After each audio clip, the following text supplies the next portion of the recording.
ಯಾವುದು ಅನ್ಯಾಯ ಮಾರ್ಗದಿಂದ ಬರ್ತದೋ, ಯಾವುದು ಮೋಸದಿಂದ ಬರ್ತದೋ, ಯಾವುದು ವಂಚನೆಯಿಂದ ಬರ್ತದೋ ಅದು ಪರಮಾತ್ಮ ಯಾವತ್ತೂ ಕೂಡ ಸ್ವೀಕಾರ ಮಾಡಲ್ಲ. ಪರಮಾತ್ಮ ಸ್ವೀಕಾರ ಮಾಡ್ಬೇಕಾದ್ರೆ ಹೆಂಗಿರ್ಬೇಕಂದ್ರೆ ಸತ್ಯಶುದ್ಧ ಕಾಯಕ. ಕಾಯಕದಿಂದ ಬಂದ ಕಾರ್ಯ ಸೊಪ್ಪಾದಳು ಲಿಂಗಾರ್ಪಿತವಾಗುವುದು ಅಂತ ಹೇಳ್ತಾರೆ. ಯಾವುದು ಕಾಯಕದಿಂದ ಬರ್ತದೋ ಅದು ಕಾರ್ಯ ಸೊಪ್ಪಾದ್ರೂ ಕೂಡ ಪರಮಾತ್ಮ ಸ್ವೀಕಾರ ಮಾಡ್ತಾನ. ಅನ್ಯಾಯದಿಂದ ನೀವು ಏನು ತಂದು ಕೊಟ್ಟರು ಕೂಡ ಪರಮಾತ್ಮ ಸ್ವೀಕಾರ ಮಾಡೋದಿಲ್ಲ. ಅದಕ್ಕೆ ನಮ್ಮ ಬಸವ ಗುರುವಿನ ಸೂತ್ರ ಮೊಟ್ಟ ಮೊದಲನೇದೇನು ಹೇಳ್ತದೆ ಅಂದ್ರೆ ಕಾಯಕವೇ ಕೈಲಾಸ. ಕಾಯಕದಿಂದ ಬಂದಿರತಕ್ಕಂಥದ್ದು ಬಹಳ ಮಹತ್ವ ಪಡೀತದ. ಯಾವುದು ಅನ್ಯಾಯದಿಂದ ಬರ್ತದೋ ಅದು ಯಾವತ್ತು ನಮಗೂ ಸುಖ ಕೊಟ್ಟಿಲ್ಲ, ಅರ್ಪಿಸಿದ್ದು ಪರಮಾತ್ಮನು ಕೂಡ ಸ್ವೀಕಾರ ಮಾಡೋದಿಲ್ಲ. ಅದಕ್ಕಾಗಿ ಕಾಯಕಕ್ಕೆ ಬಹಳ ಮಹತ್ವ ನೀಡಿರ್ತಕ್ಕಂಥವ್ರು ಶರಣರು. ಅಗರ್ಭ ಶ್ರೀಮಂತ ಮನೆತನ, ಯಾವುದು ಕೊರತೆ ಇರಲಿಲ್ಲ. ಒಬ್ಬನೇ ಮಗ ಬಹಳ ಪ್ರೀತಿಯಿಂದ ಸಾಕಿದ್ರು, ಬಹಳ ಪ್ರೀತಿಯಿಂದ ಸಾಕಿದ್ರು. ಬೇಕಾದಷ್ಟು ದುಡ್ಡಿತ್ತು. ಮಗ ಸ್ವಲ್ಪ ಬೆಳೀತಾ ಬೆಳೀತಾ ದಂಡ ಪುಂಡವಾಗಿ ಬೆಳೀತಾ ಹೋದನು. ಯಾವುದು ಕೆಲಸ ಮಾಡ್ಲಾರ್ದಂಗ ಬೇಕಾದಷ್ಟು ಸಂಪತ್ತದ ಅಂತ ಆನಂದವಾಗಿ ಬದುಕ್ತಾ ಇದ್ದನು. ತಂದೆಗೆ ಚಿಂತೆ ಇತ್ತು, ಮಗ ಕೆಲಸ ಮಾಡಲು ಪರವಾಗಿಲ್ಲ, ಆದರೆ ಮಾಡಿಟ್ಟಿರ್ತಕ್ಕಂಥ ಈ ಒಂದು ಸಂಪತ್ತು ಉಳಿಸ್ತಕ್ಕಂಥ ಜ್ಞಾನರ ಅವನಲ್ಲಿ ಬೇಕಲ್ಲ. ಅಷ್ಟು ಜ್ಞಾನ ತೀರ ಕಡಿಮೆ ಇತ್ತು ಅಂತಂದ್ರೆ ನಾನು ಮಾಡಿದ್ದೆಲ್ಲವೂ ಕೂಡ ವ್ಯರ್ಥವಾಗ್ತದ ಅಂತ ತಂದೆಗೆ ಅನಿಸ್ತು. ಅನಿಸಿದ ತಕ್ಷಣ ತಂದೆ ಏನ್ ಮಾಡೋಣ ಅಂತಂದ್ರೆ ಮಗನಿಗೆ ಕರೆದಳು. ನೋಡು ಮಗ, ನೀನು ಇಷ್ಟು ದಿನ ಹೆಂಗೆ ಬದುಕಿದೋ ನಮ್ಮ ಮನೆಗೆ ಗೊತ್ತಿಲ್ಲ, ಆದ್ರೆ ನಾಳೆಯಿಂದ ನೀನು ನನ್ನ ಮನೆಯಲ್ಲಿ ಇರ್ಬೇಕಾಯ್ತಂದ್ರೆ ನೀನ್ ಎಲ್ಲಿ ಕೆಲಸ ಮಾಡ್ತೀಯೋ ಏನ್ ಮಾಡ್ತೀಯೋ ಗೊತ್ತಿಲ್ಲ, ದಿನಾ 100 ರೂಪಾಯಿ ತಂದು ನನ್ನ ಕೈ ಒಳಗೆ ಕೊಟ್ರ ನಿನಗೆ ಪ್ರಸಾದ, ಇಲ್ಲ ಅಂದ್ರೆ ನಮ್ಮ ಮನೆ ಪ್ರಸಾದ ಇಲ್ಲ ಅಂತ ಹೇಳ್ಬಿಟ್ಟು ಅಂತಂದೆ. ಮಗನಿಗೆ ಚಿಂತೆ ಆಯ್ತು. ಯಾವತ್ತು ಹೊರಗೆ ಹೋದವನಲ್ಲ, ಕೆಲಸ ಮಾಡಿದವಲ್ಲ, ಏನ್ ತಂದವಲ್ಲ. ತಂದೆ ಹೇಳಿದ ತಕ್ಷಣ ಇನ್ನು ಎದುರು ಆಡಂಗಿಲ್ಲ ಆಗ್ಲಿ ಅಂತ ಮಗ ಒಪ್ಕೊಂಡನು. ಮರ್ದಿನ ಬೆಳಿಗ್ಗೆ ಎದ್ದನು. ದೊಡ್ಡ ಸಿಟಿ ಊರಿತ್ತು, ಬೇಕಾದಷ್ಟು ನೆಂಟರಿಷ್ಟಿದ್ರು, ಫ್ರೆಂಡ್ಸ್ ಇದ್ರು. ಒಬ್ಬರು ಮನೆಗೆ ಹೋದನು, ಅಲ್ಲಿ ಕುಂತನು, ಇಡೀ ದಿನ ಅಲ್ಲೇ ಕಳೆದನು, ಅಲ್ಲೇ ಪ್ರಸಾದ ಮಾಡಲು. ಬರ್ಬೇಕಾದಾಗ 100 ರೂಪಾಯಿ ಕೊಡ್ರಿ ಅಂತ ಕೇಳೋನು. ಶ್ರೀಮಂತರ ಮಗ ದುಡ್ಡು ಕೇಳತ್ತನ, ಹಿಂದೂ ಮುಂದೆ ನೋಡ್ಲಾರ್ದಾಗ ಎದಕ್ಕೋ ಬೇಕಂತ 100 ರೂಪಾಯಿ ಕೊಟ್ರು. ಅದು ತಗೊಂಡು ದುಡ್ಡು ಮನೆಗೆ ಬಂದನು. ತಂದೆ ಕಟ್ಟೆ ಮೇಲೆ ಕುಂತಿದ್ನು. ತಂದೆ ಕೇಳೋನು, ಮಗ ದುಡ್ಡು ತಂದಿಯೇನೋ? ಹಾ ತಂದಿನಪ್ಪ. ಆ ದುಡ್ಡು ಇದು ಬಾವಿ ಒಳಗೆ ಹಾಕು ಅಂದ್ಬಿಟ್ಟು. ಮನೆಗೊಂದು ಬಾವಿ ಇತ್ತು, ಅದ್ರೊಳಗೆ ಹಾಕು. ಮಗ ಹಿಂದೂ ಮುಂದೆ ನೋಡ್ಲಿಲ್ಲ, ಸೀದಾ ಒಯ್ದು ನಾವು 100 ರೂಪಾಯಿ ಬಾವಿ ಒಳಗೆ ಹಾಕೋನು, ಮನೆಗೆ ಹೋಗಿ ಪ್ರಸಾದ ಮಾಡಿ ನೋಡ್ಕೊಂಡು. ಹಿಂಗೆ 1 ವಾರ ನಡೀತು. ತಂದೆಗೆ ಚಿಂತೆ ಇತ್ತು. ಮಗನಿಗೆ ನಾನೇನು ಕಾಯಕದ ಮಹತ್ವ ತಿಳಿಸ್ಬೇಕಂತೀನಿ, ಅದು ಅರ್ಥ ಮಾಡ್ಕೊಳ್ಳಾರ್ದೇನೆ ದುಡ್ಡು ಬೇಡ್ಕೊಂಡು ತರ್ತಾ ಇದ್ದಾನಲ್ಲ, ಇನ್ನು ಹೇಳ್ಬೇಕಂತ ತಿಳ್ಕೊಂಡು ಎಲ್ಲ ನೆಂಟ್ರಿಗೆ ಫೋನ್ ಮಾಡೋದು. ನನ್ನ ಮಗ ಬಂದ್ರು ಒಂದು ತುತ್ತು ಅನ್ನ ಕೊಡಬಾರ್ದು, ಯಾರು 1 ರೂಪಾಯಿ ಕೊಡಬಾರ್ದು, ಅವನಿಗೆ ಮನೆಗೆ ವಾಪಸ್ ಕಳಿಸ್ಬಿಡ್ರಿ ಅಂತ ಹೇಳೋನು. ಆಮೇಲೆ ಬರ್ದಿನ ಬೆಳಗ್ಗೆ ಎದ್ದು ಮಗ ಯಾರ ಮನೆಗೆ ಹೋದ್ರು ಒಳಗೆ ಬಿಟ್ಕೊಳ್ಳಿ. ಕೊನೆಗೆ ಮಗ ಬಹಳ ಸುಸ್ತಾಯ್ತು, ಹಸಿವೆಯಾಗಿತ್ತು. ಮನೆಗೆ ಹೋದ್ರು ಅಪ್ಪ ದುಡ್ಡು ತರ್ಲಿಲ್ಲ ಅಂದ್ರೆ ಪ್ರಸಾದ ನೀಡಲ್ಲ. ಏನ್ ಮಾಡೋಣ ಅಂತ ಬರ್ಬೇಕಾದ್ರೆ ಅಲ್ಲಿ ಒಬ್ಬ ಗೋಂಡಿ ಒಂದು ಬಿಲ್ಡಿಂಗ್ ಕಟ್ತಾ ಇದ್ದವು. ಅವನ ಹತ್ರ ಹೋಗಿ ಕೇಳು, ನನಗೆ 100 ರೂಪಾಯಿ ಬೇಕಾಗ್ಯದ, ನಿನ್ನಲ್ಲಿ ಏನಾರ ಒಂದು ಸಣ್ಣ ಪುಟ್ಟ ಕೆಲಸ ಇದ್ರೆ ಹೇಳು, ನಾನು ಮಾಡಿ ನಿಮ್ಮಲ್ಲಿ ದುಡ್ಡು ತಗೊಂಡು ಹೋಗ್ತೀನಿ ಅಂದ್ರೆ ಗೋಂಡಿ ಕೆಲಸ ಮಾಡ್ತಕ್ಕಂಥ ಒಬ್ಬ ಮೇಸ್ತ್ರಿ ಹೇಳೋನು, ಮೇಲ್ಗಡೆ ನಾವು ಅಂತಸ್ತಿನಲ್ಲಿ ಬಿಲ್ಡಿಂಗ್ ಕಟ್ತಾ ಇದ್ದೀವಿ, ಒಂದು ಕಲ್ಲು, ದೊಡ್ಡ ಕಲ್ಲು, ಕೆಂಪು ಕಲ್ಲು ಮೇಲೆ ಒಂದು ಒಯ್ದಿಟ್ಟಂದ್ರೆ ಒಂದು ಕಲ್ಲಿಗೆ 1 ರೂಪಾಯಿ ಅಂತ ಕೊಡ್ತೀನಿ ಅಂದ್ರೆ. ಇವಾಗ ನಾವು ಆಗ್ಲಿ 100 ಕಲ್ಲು ಇಟ್ಟರು 100 ರೂಪಾಯಿ ಸಿಗ್ತಾವ, ಹೋಗೋಣ ಅಂತ ಹೇಳಿ ಪಟ ಒಂದು 100 ಕಲ್ಲು ಮ್ಯಾಲ ಒಯ್ದಿಟ್ಟನು. ಎಂದೂ ಕೆಲಸ ಮಾಡ್ಲಾರ್ದವ್ ತಲೆ ಮೇಲೆ ಕಲ್ಲು ಇಟ್ರ ತಲೆಯೆಲ್ಲ ಬೆಂಕಿ ಬೀಳ್ತಾ ಇತ್ತು, ಆದ್ರೆ ಹೊಟ್ಟೆ ಬಹಳ ಹಸಿವೆ ಇತ್ತು. ಆಗ್ಲಂತ 100 ಕಲ್ಲಿಟ್ಟು ಕೊನೆಗೆ 100 ರೂಪಾಯಿ ಆ ಗೋಂಡಿ ಇವ್ನ ಕೈದಾಗ ಕೊಟ್ರೆ ಇಷ್ಟೊಂದು ಸಂತೋಷ ಆಯ್ತು. ಅಂದ್ರೆ ಎಂದೂ ಕೆಲಸ ಮಾಡ್ಲಾರ್ದವ್ ಅವತ್ತೇ ಕೆಲಸ ಮಾಡಿರ್ತಕ್ಕಂಥ ದುಡ್ಡು ಕೈ ಒಳಗೆ ಬಂದಾಗ ಬಹಳ ಖುಷಿಯಿಂದ ದುಡ್ಡು ತಗೊಂಡು ಮನೆಗೆ ಬಂದನು. ಅಪ್ಪ ಕಟ್ಟೆ ಮೇಲೆ ಕುಂತಿದ್ವಿ. ದುಡ್ಡು ತಂದಿದ ತಕ್ಷಣ ಮಗನಿಗೆ ಕೇಳೋದು, ಮಗ ದುಡ್ಡು ತಂದಿಯೇನ? ಹಾ ತಂದಿ. ಒಯ್ದು ಬಾವಿ ಒಳಗೆ ಹಾಕ್ಬಿಡು ಅಂದನ ತಂದೆ. ದಿನಾಕೋ ಹೇಳಿದಾಗ ಒಯ್ದು ಹಾಕ್ತಕ್ಕಂಥ ಮಗ ಅವಾಗ ಅಪ್ಪನಿಗೆ ಅಂದನು, ಹುಚ್ಚಾಗಿ ಏನ್ ಪುಕ್ಷಟೆ ಬಂದವ ದುಡ್ಡಿವು, ಒಯ್ದು ಬಾವಿ ಒಳಗೆ ಹಾಕಂತೀಯಲ್ಲ, ಎಷ್ಟು ಪರಿಶ್ರಮ ಪಟ್ಟಿನಿ ನನಗ್ ಗೊತ್ತದ. ಒಂದೊಂದು ಕಲ್ಲು ಮ್ಯಾಲ ಒಯ್ದಿಟ್ಟಾಗ 100 ಕಲ್ಲು ಇಟ್ಟರೆ 100 ರೂಪಾಯಿ ಬಂದವ. ಈ 100 ರೂಪಾಯಿ ಒಯ್ದು ಬಾವಿ ಒಳಗೆ ಹಾಕಂತಿಲ್ಲಪ್ಪ, ಇದ್ರ ಮಹತ್ವ ನಿನಗೆ ಗೊತ್ತದ ಏನಂತ ಮಗನಿಗೆ ಕೇಳಿದ್ರೆ ಅವಾಗ ಅಪ್ಪ ಅಂದನು. ಮಗ ಅಂದ್ರ ಅವಾಗ ಅಪ್ಪ ಅಂದನು, ಮಗನೇ ಒಂದು 100 ರೂಪಾಯಿ ನೀನು ದುಡಿಬೇಕಾದ್ರೆ ಎಷ್ಟು ಪರಿಶ್ರಮ ಪಟ್ಟಿದೋ, ಇಷ್ಟೊಂದು ದೊಡ್ಡ ಮನೆ ಕಟ್ಟಬೇಕಾದ್ರೆ ನಾನು ಅಷ್ಟೇ ಪರಿಶ್ರಮ ಪಟ್ಟೀನಿ. ನೀನು 100 ರೂಪಾಯಿ ನಿನಗೆ ಎಷ್ಟು ಬೆಲೆ ಉಳ್ಳೋದದನು, ನನ್ನ ಸಂಪತ್ತು ಕೂಡ ನನಗೆ ಅಷ್ಟೇ ಬೆಲೆ ಉಳ್ಳೋದದ. ಇವತ್ತು ನಿನ್ನ ಕಾಯಕದ ಮಹತ್ವ ಗೊತ್ತಾಯ್ತಲ್ಲ, ಇನ್ನು ಹೊರಗೆ ಕೆಲಸ ಮಾಡೋದು ಬೇಕಾಗಿಲ್ಲ. ನನ್ನ ಸಂಪತ್ತನ್ನು ಉಳಿಸ್ತಕ್ಕಂಥ ನಿನ್ನ ಬಳಿ ಬುದ್ಧಿ ಬಂತಂದ್ರೆ ಅದೇ ನೀನು ನಿಜವಾದ ನನಗೆ ಕೊಡ್ತಕ್ಕಂಥ ಕೃತಜ್ಞತೆ ಆಗ್ತದ. ಇನ್ನು ಮುಂದೆ ಹೊರಗೆ ಹೋಗ್ಬೇಡ, ಇಲ್ಲೇ ಇರು ಅಂತ ಹೇಳಿ.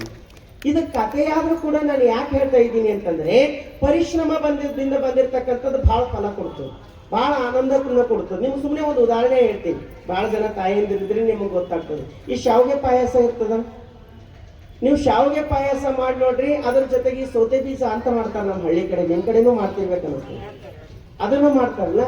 ಈ ಸೌತೆ ಬೀಜದ ಹುಗ್ಗಿ ಊಟ ಪಾಯಸ ಊಟ ಮಾಡಿ ನೋಡ್ರಿ, ಶಾವಿಗೆ ಪಾಯಸ ಊಟ ಮಾಡಿ ನೋಡ್ರಿ, ಯಾವ್ದು ಟೇಸ್ಟ್ ಹತ್ತದ ಹೇಳ್ರಿ ನೋಡ್ರಿ?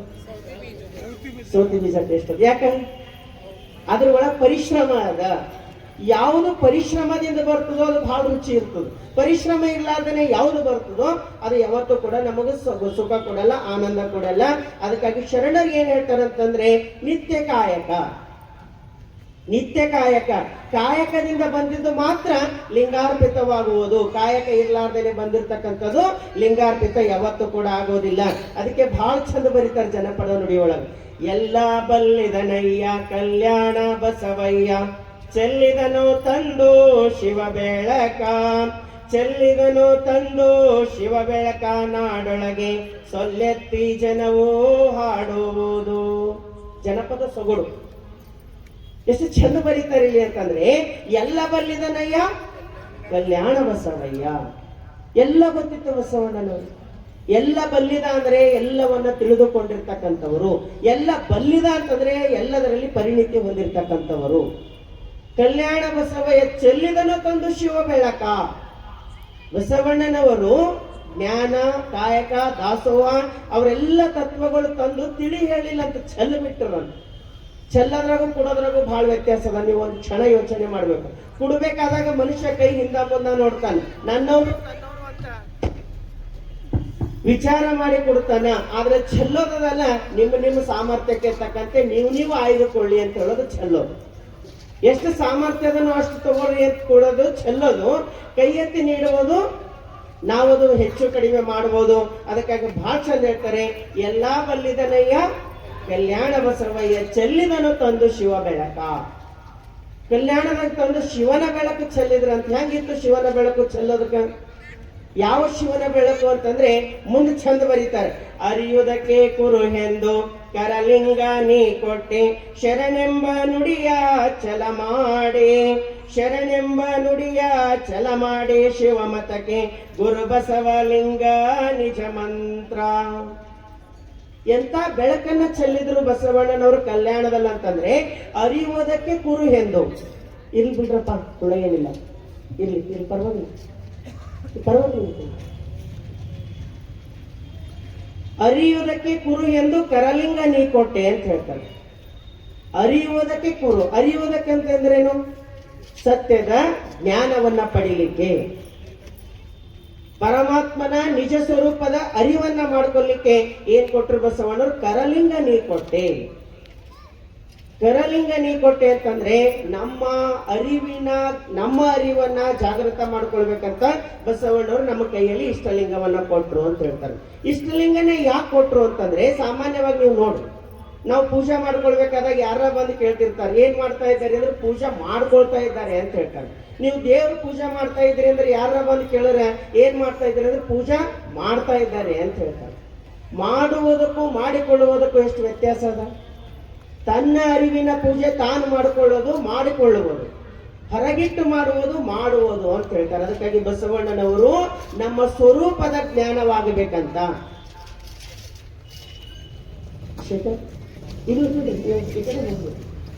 ಪರವಾಗಿಲ್ಲ, ಇಲ್ಲ ಅಷ್ಟೇನಿಲ್ಲ, ಪರವಾಗಿಲ್ಲ.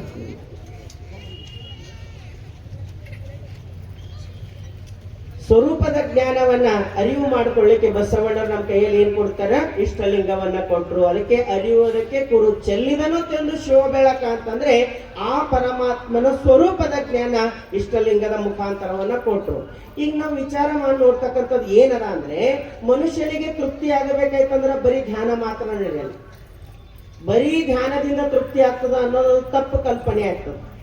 ಹಿಂದೆಲ್ಲ ನಮಗೆ ಹಂಗೆ ಬೋಧನೆ ಮಾಡ್ಕೊಂಡು ಬಂದ್ರು. ಪರಮಾತ್ಮನನ್ನ ಪಡಿಬೇಕಾದ್ರೆ ಮನೆ ಬಿಡ್ಬೇಕು, ಸಂಸಾರ ಬಿಡ್ಬೇಕು, ಗುಡ್ಡ ಗಾಡಿಗೆ ಹೋಗ್ಬೇಕು, ಅನುಷ್ಠಾನ ಮಾಡ್ಬೇಕು ಅಂದಾಗ ಮಾತ್ರ ಪರಮಾತ್ಮನ ಒಲುಮೆ ಆಗ್ತದ ಅಂತ ಎಲ್ಲಾ ಕಡೆ ನಾವು ಕೇಳ್ತಾ ಬಂದೀವಿ. ಆದ್ರೆ ಶರಣರ ಸಿದ್ಧಾಂತ ಏನ್ ಹೇಳ್ತದ, ಬಸವಣ್ಣರು ನಮಗೆ ಏನು ಬೋಧನೆ ಮಾಡ್ತಾರಂತಂದ್ರೆ ಅರಿಯುವುದಕ್ಕೆ ಕುರು, ನಮ್ಮ ಅರಿವಿನ ಜ್ಞಾನವನ್ನ, ನಮ್ಮ ಸ್ವರೂಪದ ಜ್ಞಾನವನ್ನ ಅರ್ಥ ಮಾಡ್ಕೊಳ್ಳಿಕ್ಕೆ ಇಷ್ಟಲಿಂಗ ನಮಗ ಸಹಕಾರಿ ಆಗ್ತದ. ಆದರೆ ಇದು ತೃಪ್ತಿ ಕೊಡಲ್ಲ. ಇದ್ರ ಮುಂದೆ ಇನ್ನೊಂದು ಹೇಳ್ತಾರೆ ಏನಂತಂದ್ರೆ, ಕಾಯಕವ ಕಲಿಸುವುದಕ್ಕೆ ನಾಯಕನು ಬಸವಯ್ಯ, ಜಿಯ ಹೊಸ ಮತಕ್ಕೆ ಶಿವಭಕ್ತಿ, ಜಿಯ ಹೊಸ ಮತಕ್ಕೆ ಶಿವಭಕ್ತಿ ಸಾರುವುದಕ್ಕೆ ರಾಯ ಜೀವನದ ಹೊಸ ನುಡಿಗೆ. ಈ ಎರಡು ಬಹಳ ವಿಶೇಷವಾಗಿ ನಾವು ಅರ್ಥ ಮಾಡ್ಕೊಳ್ತಕ್ಕಂಥದ್ದು. ಮೊದಲನೇದು ವೈಯಕ್ತಿಕ ಆನಂದಕ್ಕಾಗಿ ಇಷ್ಟಲಿಂಗ ಪೂಜೆ, ಎರಡನೇದು ಸಾಮಾಜಿಕ ಸೇವೆ ಮತ್ತು ನಮ್ಮ ಜೀವನೋಪಾಯಕ್ಕಾಗಿ ಕಾಯಕ. ಕಾಯಕ ಮತ್ತು ದಾಸೋಹದ ಸಿದ್ಧಾಂತದ ಮೇಲೆ ಕಟ್ಟಿರ್ತಕ್ಕಂಥದ್ದು ಬಸವ ಧರ್ಮ, ಲಿಂಗಾಯತ ಧರ್ಮ, ಶರಣರು ಕೊಟ್ಟಿರ್ತಕ್ಕಂಥ ವಚನ ಸಾಹಿತ್ಯ. ಕಾಯಕ ಮತ್ತು ದಾಸೋಹ. ಕಾಯಕದಿಂದ ದುಡಿಬೇಕು, ದಾಸೋಹದಿಂದ ಅರ್ಪಿಸ್ಬೇಕು. ಯಾಕೆ ಹಂಗ್ ಮಾಡ್ಬೇಕಂದ್ರೆ ದೇವ್ರು ನಮಗೆ ಎರಡು ಕೈ ಕೊಟ್ಟಾನ. ಯಾಕೆ ಕೊಟ್ಟಾನ? ಎರಡು ಕೈಯಿಂದ ದುಡಿಬೇಕು, ಒಂದು ಕೈಯಿಂದ ಉಣಬೇಕು, ಇನ್ನೊಂದು ಕೈಯಿಂದ ನೀಡಬೇಕು. ಒಂದು ಕೈಯಿಂದ ಪ್ರಸಾದ ಮಾಡ್ಬೇಕು, ಇನ್ನೊಂದು ಕೈಯಿಂದ ನೀಡಬೇಕು. ಅದಕ್ಕೆ ಎರಡು ಕೈ ಕೊಟ್ಟಾನ. ಎರಡು ಕೈಯಿಂದ ದುಡಿರಿ, ಒಂದು ಕೈಯಿಂದ ಉಣ್ರಿ, ಇನ್ನೊಂದು ಕೈಯಿಂದ ನೀಡ್ರಿ ಅಂತ ಹೇಳಲ್ಲ. ಹೆಂಗ ನೀಡ್ಬೇಕ್ರಿ? ಪ್ರಸಾದ ಮಾಡ್ಬೇಕಾದ್ರೆ ಒಂದೇ ಕೈಯಿಂದ ಮಾಡ್ತೇವೆ, ಎರಡು ಕೈಯಿಂದ ಮಾಡ್ತೀನಿ ಮಾಡಿರಿ. ಯಾರು ಹೆಂಗ್ ಮಾಡ್ತೀನಿ? ಒಂದು ಕೈಯಿಂದ. ಅಂದ್ರೆ ಒಂದು ಪಾಲ್ ತಾನು, ತನ್ನ ಸಂಸಾರ, ತನ್ನ ಮನೆ, ತನ್ನ ಮಕ್ಕಳು, ತನ್ನ ಜೀವನಕ್ಕೆ ಎಷ್ಟು ಬೇಕೋ ಅಷ್ಟು ಇಟ್ಟುಕೊಳ್ಳುವುದು ಒಂದು ಕೈ ಅಂತ ಹೇಳ್ತಾರೆ. ಎಲ್ಲಿ ನಿರ್ಗತಿಕರದರು, ಎಲ್ಲಿ ದುಃಖಿಗಳದರು, ಎಲ್ಲಿ ಅನಾಥರದರು, ಉಂಬ ಉಡುವ ಕೂಡಲ ಸಂಗಮ ದೇವ ಜಂಗಮ ಮುಖದಲ್ಲಿ ಅಂತ ಹೇಳ್ತಾರೆ ಗುರು ಬಸವಣ್ಣನವರು. ಎಲ್ಲಿ ಹಸಿದ ಹೊಟ್ಟೆ ಇರ್ತದ ಅಲ್ಲಿ ಒಯ್ದು ಒಂದು ತುತ್ತು ಅನ್ನ ನೀಡಿ, ಅದು ಪರಮಾತ್ಮನ ಹೊಟ್ಟೆ ತುಂಬುತ್ತದ. ಪರಮಾತ್ಮನಿಗೆ ತೃಪ್ತಿ ಪಡಿಸ್ಬೇಕಾಯ್ತಂದ್ರೆ ತುಜಕಡ್ ಹಾತ್ ಮುಜಕಡ್ ಭಾತ್ ಅಂತ ಕೈ ಮಾಡ್ರು ಪರಮಾತ್ಮ ತೃಪ್ತಿ ಪಡೆಯಲ್ಲ. ಪರಮಾತ್ಮನಿಗೆ ತೃಪ್ತಿ ಪಡಿಸ್ಬೇಕಾಯ್ತಂದ್ರೆ ಎಲ್ಲಿ ಹಸಿವೆ ಇರ್ತದೋ ಅಲ್ಲಿ ಒಯ್ದು ನೀಡ್ತಕ್ಕಂಥದ್ದು ನಿಜವಾದ ಪರಮಾತ್ಮನ ತೃಪ್ತಿ.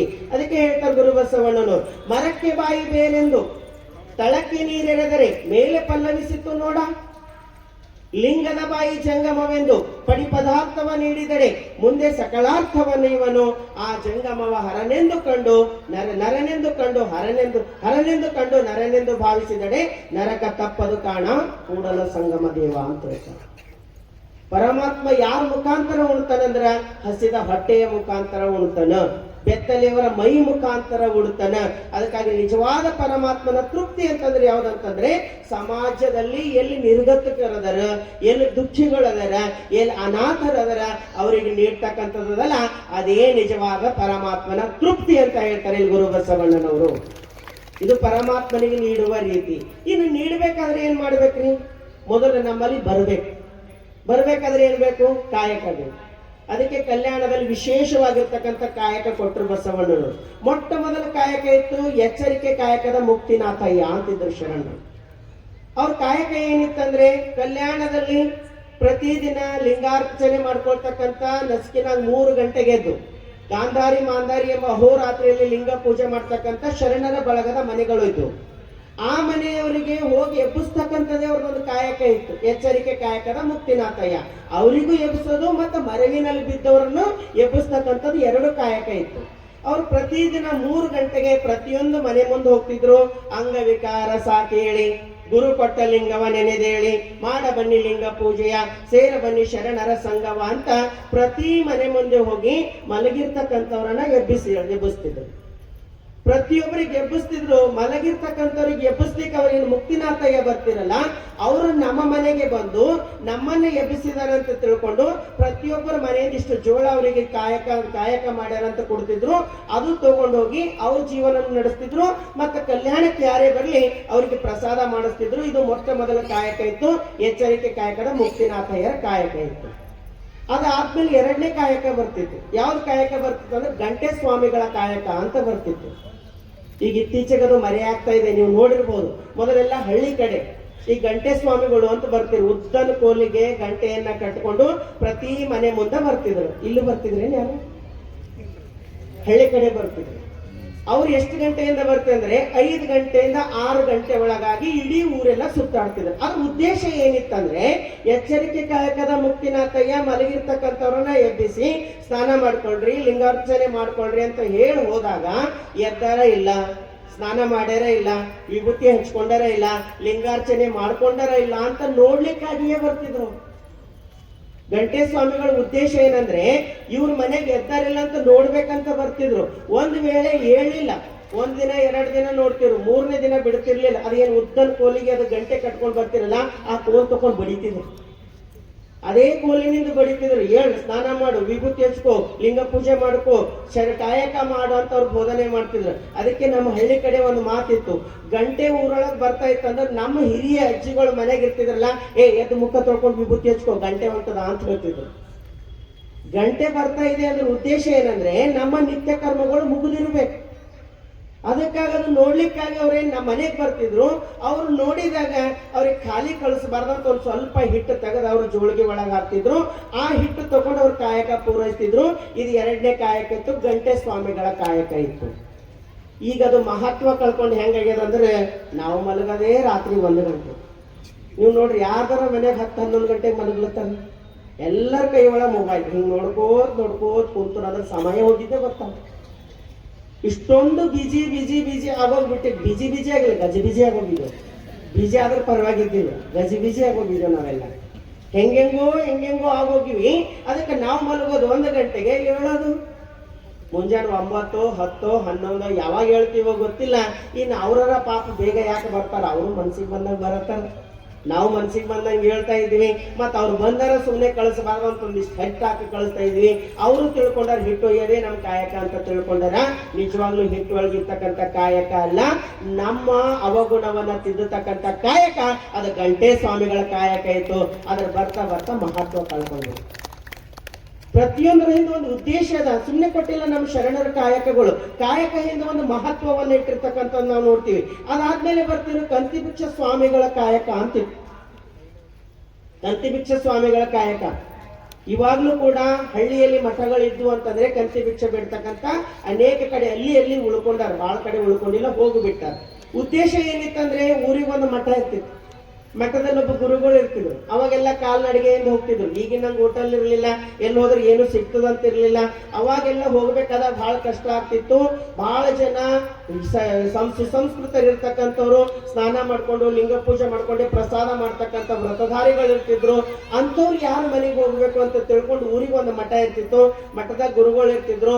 ಕಾಲ್ನಡಿಗೆಯಿಂದ ಹೋಗ್ತಕ್ಕಂಥವ್ರೆಲ್ಲ ಮಠಕ್ಕೆ ಹೋಗ್ತಿದ್ರು. ಸ್ನಾನ ಪೂಜೆ ಮಾಡ್ಕೊಂಡು ಅಲ್ಲಿ ಪ್ರಸಾದ ಮಾಡಿ ಮುಂದಿನ ಊರಿಗೆ ಹೋಗ್ತಿದ್ರು. ಬಂದಿರ್ತಕ್ಕಂಥವ್ರಿಗೆ ಪ್ರಸಾದ ಬಡಿಸ್ಲಿಕ್ಕಂತ ಕಂತಿಭಿಕ್ಷ ಸ್ವಾಮಿಗಳು ಅಂತ ಇರ್ತಿದ್ರು. ಅವ್ರು ಪ್ರತಿ ಮನೆಗೆ ಹೋಗ್ತಿದ್ರು. ಮನೆಗೆ ಹೋಗಿ ಅವ್ರ ಮನೆಯಲ್ಲಾಗಿರ್ತಕ್ಕಂಥ ರೊಟ್ಟಿ, ಪಲ್ಯ, ಸಾಂಬಾರ್ ಏನೇ ಇರಲಿ ಅದು ತಗೊಂಡು ತಂದು ಮಠದೊಳಗೆ ಇಡ್ತಿದ್ರು. ಮಠದಾಗ ಯಾರೇ ಬಂದ್ರು ಅಲ್ಲಿ ಪ್ರಸಾದ ಮಾಡ್ತಿದ್ರು. ಇದು ಎಷ್ಟರ ಮಟ್ಟಿಗಿತ್ತು ಅಂತಂದ್ರೆ ನಮ್ಮಲ್ಲಿ ಒಂದು ವ್ರತಧಾರಿಯಾಗಿ ನಮ್ಮ ಪರಂಪರೆಯಲ್ಲಿ ಎಲ್ಲಾ ಶರಣರು ಮಾಡ್ಕೊಂಡು ಬಂದ್ರು.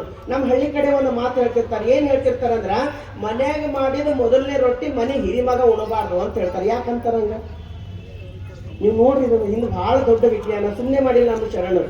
ಮನ್ಯಾಗ ಮಾಡಿದ ಮೊದಲನೇ ರೊಟ್ಟಿ ಮನೆ ಹಿರಿಮಗ ಉಣಬಾರ್ದು ಅಂತ ಹೇಳ್ತಾರೆ. ಕಾರಣ ಏನಿತ್ತಂದ್ರೆ ಮೊದಲನೇ ರೊಟ್ಟಿ ದಾಸೋಹಕ್ಕೆ ಸಲ್ಲಬೇಕು ಅಂತಿತ್ತು ನಮ್ಮಲ್ಲಿ. ದಾಸೋಹ ಇರ್ಲಾರ್ದೇ ಇರ್ಲಿಲ್ಲ ನಮ್ಮಲ್ಲಿ. ಪ್ರತಿದಿನ 1 ರೊಟ್ಟಿ ನಮ್ಮ ಮನೆಯಿಂದ ದಾನ ಆಗಬೇಕಂತ. ಯಾರ ಮನೆಯಿಂದ 1 ರೊಟ್ಟಿನೂ ಕೂಡ ದಾನ ಆಗಲ್ಲ, ಅವ್ರ ಮನೆತನ ಬಂಜೆ ಮನೆತನ ಅಂತ ಹೇಳ್ತಾರೆ ಶರಣರು. ಮಕ್ಕಳು ಹುಟ್ಟಲಿಲ್ಲ ಅಂದ್ರೆ ಬಂಜೆ ಅಲ್ಲ, ಯಾರ ಮನೆ ಪುಣ್ಯ ಹುಟ್ಟಲ್ಲ ಅದೇ ನಿಜವಾದ ಬಂಜೆ ಮನೆತನ ಅಂತ ಹೇಳ್ತಾರ. ಅದಕ್ಕೆ ನಮ್ಮ ಮನೆ ಬಂಜೆ ಮನೆತನ ಆಗ್ಬೇಕಾದ್ರೆ ಆಗಬಾರ್ದು ಅಂದ್ರೆ ದಾಸೋಹಕ್ಕೆ ನಮಗೆ ಸಲ್ಲಬೇಕು. ಅದಕ್ಕಾಗಿ ಕಂತಿಭಿಕ್ಷ ಸ್ವಾಮಿಗಳು ಬರ್ತಾರಂತ ನಮ್ಮ ತಾಯಿಯಂದ್ರೆ ಮೊದಲನೇ ರೊಟ್ಟಿ ಮಾಡಿದ್ರು ತೆಗೆದಿಡ್ತಿದ್ರು. ಬರ್ತಾ ಅವ್ರ ಕಂತಿಭಿಕ್ಷ ಸ್ವಾಮಿಗಳು ಬೇಡೋದು ಬಿಟ್ರು. ಅವಾಗ ನಮ್ಮ ತಾಯಿಯಂದ್ರಿಗೆ ಚಿಂತೆ ಆಯ್ತು, ಇನ್ನು ಬೇಡೋರೇ ಇಲ್ಲ, ಇದು ನೀಡ್ಬೇಕು ಯಾರಿಗಂತ ತಿಳ್ಕೊಂಡು ಸಣ್ಣದಾಗಿ ರೊಟ್ಟಿ ಮಾಡಿ ಅದು ಆಕಳ ಬಾಯ್ದಾಗ ಕೊಡ್ತಾ ಬಂದ್ರು. ಅದು ಆಕಳ ಬಿಲ್ಲಿ ಅಂತ ಕರೀತಾರೆ ನಮ್ಮ ಕಡೆ. ಆಕಳದ ಇದು ನೈವೇದ್ಯ ಆಗಿ ಬಂತು. ಇನ್ನು ಮುಂದೆ ಬರ್ತಕ್ಕಂಥ ಹೆಣ್ಮಕ್ಳು ಏನ್ ಮಾಡ್ರು ಅಂತಂದ್ರೆ ಇಷ್ಟರ ಹಿಟ್ಟು ಯಾಕೆ ಹಾಳು ಮಾಡ್ಬೇಕಂತ ಒಂದಿಷ್ಟು ಹಿಟ್ಟು ಹಂಚಿನ ಮೇಲೆ ಹಾಕೋದು, ಅದು ಒಲೆಗೆ ಹಾಕೋದು, ಮುಂದಿನ ರೊಟ್ಟಿ ಮಾಡೋದು. ಮಾಡ್ತೀರಿಲ್ಲ ನೀವು? ಒಂದಿಷ್ಟೇ ಹಿಟ್ಟು ಹಂಚಿನ ಮೇಲೆ ಹಾಕ್ರಿ, ಅದು ಒಲೆಗೆ ಹಾಕ್ತಿರಿ, ಮತ್ತೆ ಮುಂದಿನ ರೊಟ್ಟಿ ಮಾಡಿಬಿಡ್ತೀರಿ. ಈ ದೋಸೆ ಮಾಡ್ಬೇಕಾದ್ರೆ ಮೊದಲು ಸಣ್ಣ ದೋಸೆ ಮಾಡಿ, ಈಗ ಮಾಡ್ತಾ ಇಲ್ಲ ಬಿಡ್ರಿ. ಮೊದಲೆಲ್ಲ ಏನ್ ಮಾಡ್ತಿರಂದ್ರೆ ಮನೆ ಹಿರಿಯ ಮಗನಿಗೆ ಕರೆದು ಅವ್ನ ಬೆನ್ನ ಮೇಲೆ ಬಡ್ದು ಮಾಳಿಗೆ ಮೇಲೆ ಹಾಕ್ಬಿಡ್ತಿದ್ರು, ಪಕ್ಷಿಗಳು ತಿಲ್ಲಿ ಅಂತ. ಉದ್ದೇಶ ಏನಿತ್ತಂದ್ರೆ ನಮ್ಮ ಮನೆಯಲ್ಲಿ ದಾಸೋಹ ಆಗಬೇಕಂತಿತ್ತು.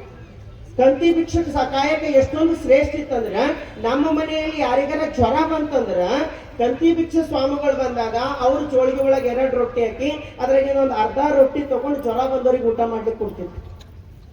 ಜ್ವರ ಬಂದವ್ರಿಗೆ ಪ್ರಸಾದ ಮಾಡ್ಲಿಕ್ಕೆ ಕೊಟ್ರ ಅದು ರೊಟ್ಟಿ ಉಂಡ್ರು ಜ್ವರ ಕಡಿಮೆ ಆಗ್ತಿತ್ತು.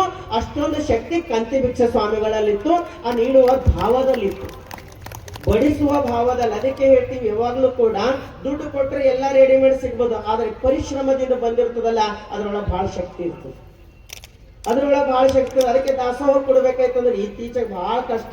ಯಾವ್ದಾರ ದೊಡ್ಡ ದೊಡ್ಡ ಕಾರ್ಯಕ್ರಮ ಆಗ್ತಾ ಇತ್ತು ಅಂತಂದ್ರೆ ನಮ್ಮಲ್ಲೆಲ್ಲ ಏನ್ ಮಾಡ್ತಾರಂದ್ರೆ ಹಿಂಗ ಕಾರ್ಯಕ್ರಮ ಮತ್ತೆ ನಿಮ್ಮ ಮನೆಯಿಂದ ಏನಾರ ದಾಸೋಹ ಮಾಡ್ರಿ ಅಂದ್ರ 1,000 ರೊಟ್ಟಿ ಕಳಿಸ್ತೇವ್ರಿ, ಚಿಂತೆ ಮಾಡ್ಬೇಡ್ರಿ ಅಂತಾರ. ಇವ್ರು ಬಹಳ ಖುಷಿ ಆಗ್ಬೇಕು, ಗುರುಗಳು 2,000 ರೊಟ್ಟಿ ಕಳಿಸ್ತಾರ ಅಂದ್ರ ಏನ್ ಮಾಡಲ್ಲ, ದುಡ್ಡು ಒಯ್ತಾರ, ಒಂದು ರೊಟ್ಟಿ ಕಂಪ್ನಿದಾಗ ಕೊಡ್ತಾರ, 2,000 ತಂದು ಕೊಡ್ತಾರ. ನಿಜವಾಗ್ಲೂ ಅದ್ರ ಫಲ ಅದಲ್ಲ. ಆದ್ರೆ ಇಲ್ಲಿ ಇದೆಲ್ಲಕ್ಕೂ ಆದರ್ಶವಾಗುವಂತೆ ನಾವು ಇವತ್ತಿಗೂ ಮೈ ರೋಮಾಂಚನಗೊಳ್ತಕ್ಕಂಥ, ನೋಡಿದ್ರೆ ನೆನೆಸ್ಕೊಂಡಿದ್ರೆ ಇವತ್ತಿಗೂ ಹೆಮ್ಮೆ ಪಡ್ತಕ್ಕಂಥ ನಮ್ಮ ಗವಿ ಮಠದಲ್ಲಿ ಪರಮ ಪೂಜ್ಯರ ಸನ್ನಿಧಾನದಲ್ಲಿ ನಡೀತಕ್ಕಂಥ ಜಾತ್ರಾ ಮಹೋತ್ಸವಕ್ಕೆ ಲಕ್ಷಾಂತರ ಜನ ಪ್ರಸಾದ ಸ್ವತಃ ತಯಾರು ಮಾಡಿ ಬರುತ್ತಾರಲ್ಲ, ಇದು ಸಾಮಾನ್ಯ ಕೆಲಸ ಅಲ್ಲ, ಇದು ಸಾಮಾನ್ಯವಾಗಿರ್ತಕ್ಕಂಥ ಕಾಯಕ ಅಲ್ಲ. ಅದು ನೋಡಿದ್ರೆ ಆ ಕಾರ್ಯಕ್ರಮ ಆಗ್ತಕ್ಕಂಥದ್ದಲ್ಲಿ ಬಂದಿರ್ತಕ್ಕಂಥ ರೊಟ್ಟಿ, ಅಲ್ಲಿ ಬಡಿಸಿರ್ತಕ್ಕಂಥ ಅನ್ನ, ಅಲ್ಲಿ ಮಾಡ್ತಕ್ಕಂಥ ಸೇವೆ, ಇದೆಲ್ಲ ನೋಡ್ರಿ ಇಷ್ಟೊಂದು ಮೈ ರೋಮಾಂಚನ ಆಗ್ತದಂದ್ರೆ ಇವತ್ತಿಗೂ ಆ ಪರಂಪರೆಯವರು ಉಳ್ಕೊಂಡಾರಲ್ಲ, ಇವತ್ತಿಗೂ ಆ ಶರಣತ್ವ ನಮ್ಮಲ್ಲಿ ಉಳಿದುದಲ್ಲ. ಆ ಶರಣತ್ವ ಜಾಗೃತ ಮಾಡ್ಕೊಳ್ತಕ್ಕಂಥದ್ದು ಬಹಳ ದೊಡ್ಡದ. ಸುಮ್ಮನೆ ದಾಸೋಹ ಮಾಡದಂತ ದುಡ್ಡಿನಿಂದ ಮಾಡ್ತಕ್ಕಂಥ ದಾಸೋಹ ಅಲ್ಲ, ನಮ್ಮ ಪರಿಶ್ರಮದಿಂದ ಮಾಡ್ತಕ್ಕಂಥದ್ದು ದಾಸೋಹ ಆಗ್ತದ. ಅದಕ್ಕೆ ಕಂತಿ ಭಿಕ್ಷ ಸ್ವಾಮಿಗಳು ಹೊಟ್ಟೆಪಾಡಿಗಾಗಿ ಬರ್ತಿರ್ಲಿಲ್ಲ, ದಾಸೋಹಕ್ಕಾಗಿ ಬರ್ತಿದ್ರು. ನಮ್ಮ ಮನೆಯಿಂದ ಒಯ್ದು ಇನ್ನೊಬ್ಬರನ್ನ ಬಡಿಸ್ತಿದ್ರು. ಇದು ಕಂತಿ ಭಿಕ್ಷ ಸ್ವಾಮಿಗಳ ಕಾಯಕ ಇತ್ತು. ಅದರ ಜೊತೆಗೆ ಶಸ್ತ್ರ ಕಾಯಕದ ಶರಣರು ಅಂತಿದ್ರು. ಶಸ್ತ್ರ ಹೊಡ್ಕೊಂಡು ನಿಂದಿರ್ತಿದ್ರು. ಊರಲ್ಲಿ ಯಾವ್ದಾದ್ರು ಕೆಟ್ಟ ಚಟ ಮಾಡ್ತಾ ಇದ್ರು ಅಂದ್ರ ಅವ್ರ ಮನೆ ಮುಂದೆ ಹೋಗಿ ಶಸ್ತ್ರ ಹೊಡ್ಕೊಂಡು ನಿಂದಿರ್ತಿದ್ರು. ಕೆಟ್ಟ ಚಟ ಮಾಡ್ಬೇಡಪ್ಪ, ನಿಂದ ಊರ್ ಹಾಳಾಗ್ತದ ಅಂತ ಅವ್ನಿಗೆ ಬುದ್ಧಿವಾದ ಹೇಳ್ತಿದ್ರು. ಅವ ಒಪ್ಕೊಂಡಂದ್ರ ಅನುಭವ ಮಂಟಪಕ್ಕೆ ಕರ್ಕೊಂಡು ಬಂದು ಲಿಂಗ ದೀಕ್ಷಾ ಮಾಡ್ತಿದ್ರು. ಇದು ಶಸ್ತ್ರ ಕಾಯಕದ ಸ್ವಾಮಿಗಳ ಕಾಯಕ ಇತ್ತು. ಅದಾದ ನಂತರ ಮುಂದೆ ಬರ್ತಿದ್ರು ಹೂಗಾರ ಮಾದಣ್ಣನ ಕಾಯಕ, ಕುಂಬಾರ ಗುಂಡಯ್ಯನ ಕಾಯಕ. ಇವೆಲ್ಲ ಕಾಯಕಗಳು ಯಾಕಿದ್ದು ಅಂತಂದ್ರೆ ಪ್ರತಿಯೊಬ್ರು ಕೂಡ ಈ ಸಮಾಜವನ್ನ ಸುಂದರಗೊಳಿಸ್ಲಿಕ್ಕೆ ತಮ್ಮನ್ನ ತಾವು ತೊಡಗಿಸಿಕೊಂಡು ದುಡಿತಕ್ಕಂಥದ್ದೇ ನಿಜವಾದ ಕಾಯಕ ಅನಿಸ್ಕೊಳ್ತಾ ಇತ್ತು. ಎಲ್ಲವೂ ಕಾಯಕ ಅನಿಸ್ಕೊಳ್ಳಲ್ಲ. ಯಾವುದು ತನಗುಪಯೋಗವಾಗ್ತದೋ, ಅದರಿಂದ ಸಮಾಜಕ್ಕೆ ಉಪಯೋಗವಾಗ್ತದೋ ಅದು ಕಾಯಕ ಅನಿಸ್ಕೊಳ್ತದ. ಬರೇ ಹೊಟ್ಟೆಪಾಡಿಗಾಗಿ ಇನ್ನೊಬ್ಬರು ನಾಶವಾದ್ರೂ ಪರವಾಗಿಲ್ಲ, ನಾನು ಹೊಟ್ಟೆ ತುಂಬಲಿ ಅಂತ ಯಾರು ದುಡಿತಾರೋ ದುಡ್ಡು ಮಾಡ್ತಾರೋ ಅದೆಲ್ಲವೂ ಕೂಡ ಕೆಲಸ ಅನಿಸ್ಕೊಳ್ತದ. ಸತ್ಯ ಶುದ್ಧವಾಗಿರ್ತಕ್ಕಂಥದ್ದೇ ನಿಜವಾದ ಕಾಯಕ. ಅಂಥ ಕಾಯಕ ಕೊಟ್ಟಿರ್ತಕ್ಕಂಥ ಶರಣರು. ಮೊದಲನೇದು ಕಾಯಕ. ಬಸವಗುರುವಿನ ಮೂಲ ಸಿದ್ಧಾಂತನೇ ಅದ ಕಾಯಕವೇ ಕೈಲಾಸ. ಕಾಯಕದಲ್ಲಿಯೇ ಕೈಲಾಸ. ಕೈಲಾಸ ಅಂದ್ರೆ ಏನು? ಆನಂದ, ಮತ್ತೆ ಸತ್ಮೇಲೆ ಸಿಗೋದಲ್ಲ. ನಾವು ಮಾಡುವ ಕಾಯಕದಲ್ಲಿ ತೃಪ್ತಿಯಾಗಿದ್ದೇವೆ ಅಂದ್ರೆ ಅದು ಕೈಲಾಸ. ನಾವು ಮಾಡುವ ಕಾಯಕ ಬೇಜಾರು ಅನಿಸ್ಕೊಳ್ತಂತಂದ್ರೆ ಅದು ಕಾಯಕ ಅನಿಸ್ಕೊಳ್ಳಲ್ಲ, ಅದೇ ನರಕ ಅನಿಸ್ಕೊಂಡ್ಬಿಡ್ತದೆ. ಬಹಳ ಸರಿ ನಮ್ಮ ಬಾಯಿಲ್ಲೇ ಬರ್ತದೆ, ಏನ್ ನರಕ ಆಗಿರ್ಲಿ, ಸಾಕಾಗೋಗಿದೆ ಕೆಲಸ ಅಂತ ಅನಿಸ್ತದೆ. ಹಂಗನ್ನೋದು ಕಾಯಕ ಅನಿಸ್ಕೊಳ್ಳಲ್ಲ. ಶರಣರು ಎಷ್ಟು ತೃಪ್ತಿ ಇದ್ರು.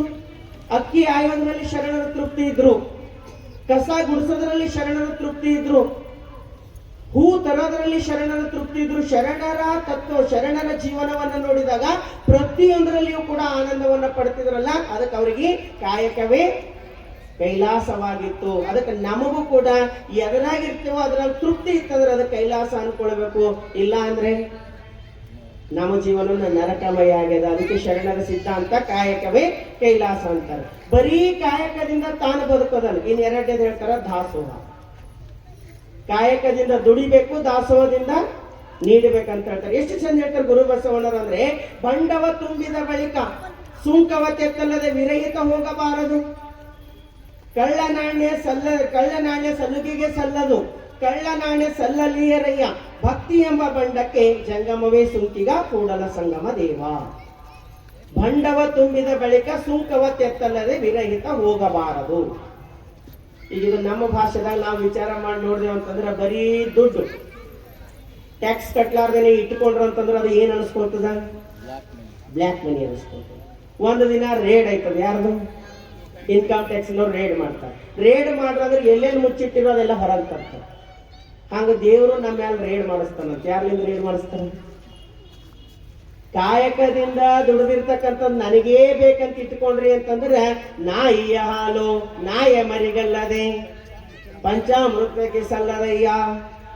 ನನಗೇ ಇರ್ಲಿ, ನನ್ನ ಮಕ್ಕಳಿಗೆ ಇರ್ಲಿ, ನನ್ನ ಮನೆಗೆ ಇರ್ಲಿ, ಬೇರೆ ಯಾರಿಗೆ ಹೋಗದೇ ಇರ್ಲಿ ಅನ್ಕೊಂಡೇವ್ ಅಂದ್ರೆ ಅವು ಎದರೊಳಗಿಂದ ಹಾಲಾದಂಗ ಆಗ್ತಾವ, ನಾಯಿ ಮನೆ ಒಳಗಿರ್ತಕ್ಕಂಥ ಹಾಲಾದಂಗ ಆಗ್ತಾವ. ನಮ್ಮ ಸಂಪತ್ತು ಯಾವತ್ತು ನಾಯಿ ಮನೆ ಒಳಗಿರ್ತಕ್ಕಂಥ ಹಾಲಾಗಬಾರ್ದು. ಯಾವ ಮನೆ ಒಳಗಿರ್ತಕ್ಕಂಥ ಹಾಲಾಗಬೇಕು? ಹಸುವಿನ ಮನೆಯೊಳಗಿರ್ತಕ್ಕಂಥ ಹಾಲಾಗಬೇಕು. ಅದು ತನ್ನ ಮರಿಗೂ ಕೊಡ್ತದ, ಸಮಾಜಕ್ಕೂ ಕೂಡ ಕೊಡ್ತದ. ಅದಕ್ಕಾಗಿ ಹೇಳ್ತಾರೆ, ದುಡಿದಿರ್ತಕ್ಕಂಥ ದುಡ್ಡು ಬರೀ ನಮಗೆ ಇಲ್ಲ, ನಮ್ಮ ಮುಖಾಂತರ ಯಾರಿಗೆ ಹೋಗ್ಬೇಕು? ಸಮಾಜಕ್ಕೆ ಹೋಗ್ಬೇಕು. ಅದಕ್ಕಾಗಿ ಹೇಳ್ತಾರೆ, ಬಂಡವ ತುಂಬಿದ ಬಳಿಕ ನಿನ್ ಬಲ್ ತುಂಬ್ಯಾದ ಅಂದ್ರೆ ಟ್ಯಾಕ್ಸ್ ಕಟ್ಲೇಬೇಕಾಗ್ತಮ್ಮ. ಟ್ಯಾಕ್ಸ್ ಕಟ್ಲಾರ್ದೇನೆ ನಡೆಯೋದೇ ಇಲ್ಲ. ಕಳ್ಳ ನಾಣ್ಯ ಸಲುಗೆಗೆ ಸಲ್ಲದು. ನೀ ಎಷ್ಟೇ ದುಡ್ಡು ಜಮಾಸಿ ಕಳ್ಳ ಮಾಡಿ ಇಟ್ಟಿ ಅಂತಂದ್ರೆ ಅದು ಯಾವತ್ತೂ ಕೂಡ ನಿನಗೆ ಆನಂದ ಕೊಟ್ಟಿಲ್ಲ. ಆ ಗರ್ಭ ಶ್ರೀಮಂತ ಇದ್ರು, ಏನೇನು ಕೊರತೆ ಇರಲಿ, ಬೇಕಾದಷ್ಟು ದುಡ್ಡಿತ್ತು, ಆದ್ರೂ ಕೂಡ ಅವ ಇಷ್ಟೊಂದು ಚಿಪ್ಪುಣ ಇದ್ದನಂತಂದ್ರೆ ಯಾರಿಗೊಂದು ದುಡ್ಡು ಕೊಡ್ತಿರ್ಲಿಲ್ಲ, ₹1 ಖರ್ಚು ಮಾಡ್ತಿರ್ಲಿಲ್ಲ. ಬರೀ ದುಡ್ಡು ಇಡೋದು ಮಾಡ್ತಾ ಬಂದನು. ಕೊನೆಗೆ ಅವನಿಗೆ ವಿಚಾರ ಮಾಡೋನು, ಇಷ್ಟೊಂದು ದುಡ್ಡು ಆಗ್ಯದ, ಏನ್ ಮಾಡೋಣ ಅಂತ ತಿಳ್ಕೊಂಡು ಎಲ್ಲ ಬಂಗಾರ ಮಾಡಿಸೋದು. ಬಂಗಾರ ಬಿಸ್ಕೆಟ್ ದೊಡ್ಡ ಮಾಡಿಸ್ಕೊಂಡು ಎಲ್ಲ ಒಂದು ಗಂಟು ಮಾಡೋನು. ಗಂಟು ಮಾಡಿ ಏನ್ ಮಾಡೋನು, ಒಂದು ದೊಡ್ಡ ಮನೆ ಕಟ್ಸೋನು. ಮನೆ ಕಟ್ಸಿದ್ ಮನೆ ಒಳಗೊಂದು ನೆಲಮಾಳಿಗೆ ಮಾಡಿಸಿನ, ಅದು ಯಾರಿಗೂ ಗೊತ್ತಿರ್ಲಿಲ್ಲ. ಅದು ಒಯ್ದು ಸಂಪತ್ತಲ್ಲಿಟ್ಟು ಒಂದು ಸಣ್ಣ ರೂಮ್ ಮಾಡಿನೋ, ಒಂದು ಕಿಟಕಿ ಮಾಡಿನೋ, ಅದರೊಳಗಿಂದ ಹೋಗ್ತಿದ್ನು, ಅಲ್ಲಿ ದೀಪ ಹಚ್ಕೊಳ್ತಿದ್ನು, ಸಂಪತ್ತೆಲ್ಲ ನೋಡ್ತಿದ್ನು, ಆನಂದವಾಗಿ ಹೊರಗೆ ಬಂದು ಕದ ಹಾಕೊಂಡು ಬರ್ತಿದ್ನು. ಮನೆಯಾಗ ಸಂಪತ್ತದಂತ ಯಾರಿಗೂ ಗೊತ್ತಾಗಿರ್ಲಿಲ್ಲ, ಮನೆ ಸತಿಗೂ ಗೊತ್ತಾಗ್ಲಾರ್ದಂಗೆ ಇಟ್ಟಿನು. ಕೊನೆಗೆ ಒಂದು ದಿನ ರಾತ್ರಿ 2 ಗಂಟೆಗೆ ಎಚ್ಚರ ಆಗ್ತದೆ ಶ್ರೀಮಂತನಿಗೆ. ಸಂಪತ್ತು ನೋಡ್ಬೇಕು ಅನಿಸ್ತದ. ಕೆಳಗಡೆ ಹೋಗ್ತಾನೆ, ಕದ ಹಾಕೊಳ್ತಾನೆ, ಸಂಪತ್ತಿನ ಅಲ್ಲಿ ಹೋಗಿ ಒಂದು ಮೇಣಬತ್ತಿ ಹಚ್ಕೊಳ್ತಾನೆ. ಅದ್ರ ಬೆಳಕಿನ ಸಂಪತ್ತೆಲ್ಲ ನೋಡ್ತಾನೆ, ಆನಂದ ಆಗ್ತದ, ಬಹಳ ಹೊತ್ತು ಕೊಡ್ತಾನ. ಆಮೇಲೆ ಅದು ದೀಪ ಆರೋಗ್ತದ, ಹೊರಗೆ ಬರ್ಬೇಕಂತ ಕದ ತೆಗಿಲಿಕ್ಕೆ ಹೋಗ್ತಾನೆ. ಕದ ಜೋರಾಗಿ ಹಾಕೊಂಡಿರ್ತಾನೆ. ಅವ ಅಂತಾನೆ, ಯಾರು ಹಾಕೋರು ಹೊರಗಡೆ ಅಂತ ಎದೆ ಹೊಡಿತದ, ಒಳಗೆಲ್ಲ ಕತ್ಲೆ ಇರ್ತದ. ಎದೆ ಹೊಡಿದ ತಕ್ಷಣ ಇಮಿಡಿಯೇಟ್ ಕೈ ಹಚ್ಚಿ ಎದೆಗೆ ಹೊಡ್ಕೊಳ್ತಾನ, ಹಾರ್ಟ್ ಆಯ್ತದ, ಅಲ್ಲೇ ಪ್ರಾಣ ಬಿಟ್ಟು ಬಿಡ್ತಾನ.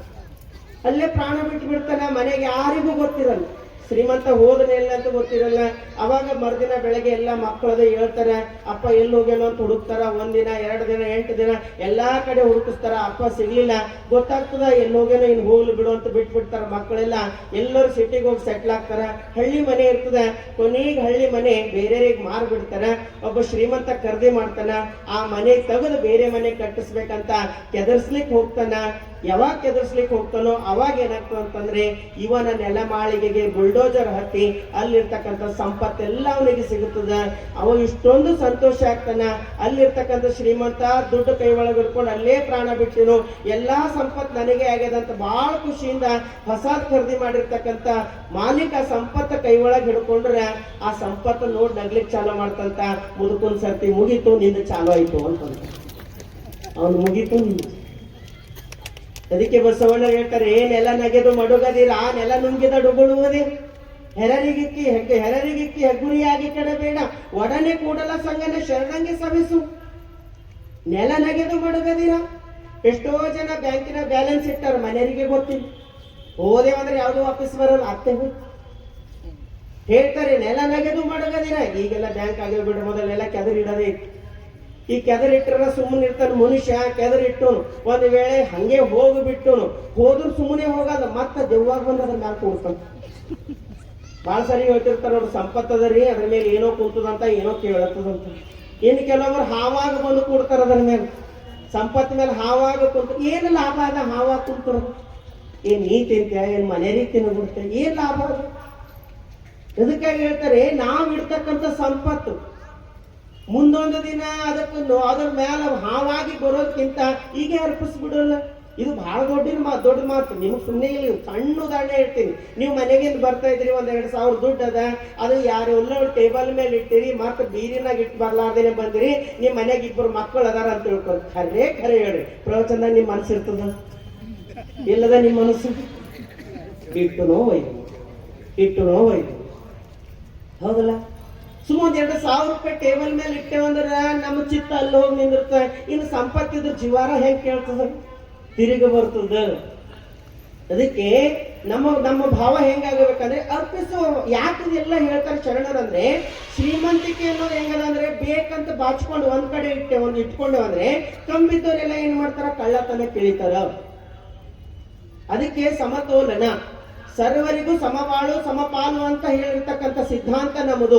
ಎಲ್ಲರೂ ಉಣಬೇಕು, ಎಲ್ಲರೂ ದುಡಿಬೇಕು, ಎಲ್ಲರೂ ಆನಂದ ಪಟ್ಟು ಹೋಗ್ಬೇಕು, ನಮಗೇ ಬೇಕು ಅಂತ ಸಂಪತ್ತು ನಾವು ಇಟ್ಕೊಂಡೇವು ಅಂತಂದ್ರೆ ಒಂದು ದಿನ ಹೊರಗೆ ಬರ್ತದೆ ಕಳ್ಳ ನಾಣ್ಯ ಸಲ್ಲಲಿಯರಯ್ಯ. ಭಕ್ತಿ ಎಂಬ ಬಂಡಕ್ಕೆ ಜಂಗಮನೇ ಸುಂಕಿಗ. ನಮ್ಮ ಟ್ಯಾಕ್ಸ್ ಯಾರು ತಗೋತಾರ, ಜಂಗಮ ತಗೊಳ್ತಾನ. ನಮ್ಮ ಟ್ಯಾಕ್ಸ್ ಯಾರು ತಗೋತಾರ, ಹಸಿದ ಹೊಟ್ಟೆ ತಗೊಳ್ತದ. ನಮ್ಮ ಟ್ಯಾಕ್ಸ್ ಯಾರು ತಗೋತಾರ, ಅನಾಥ ಮಕ್ಕಳು ತಗೋತಾರ.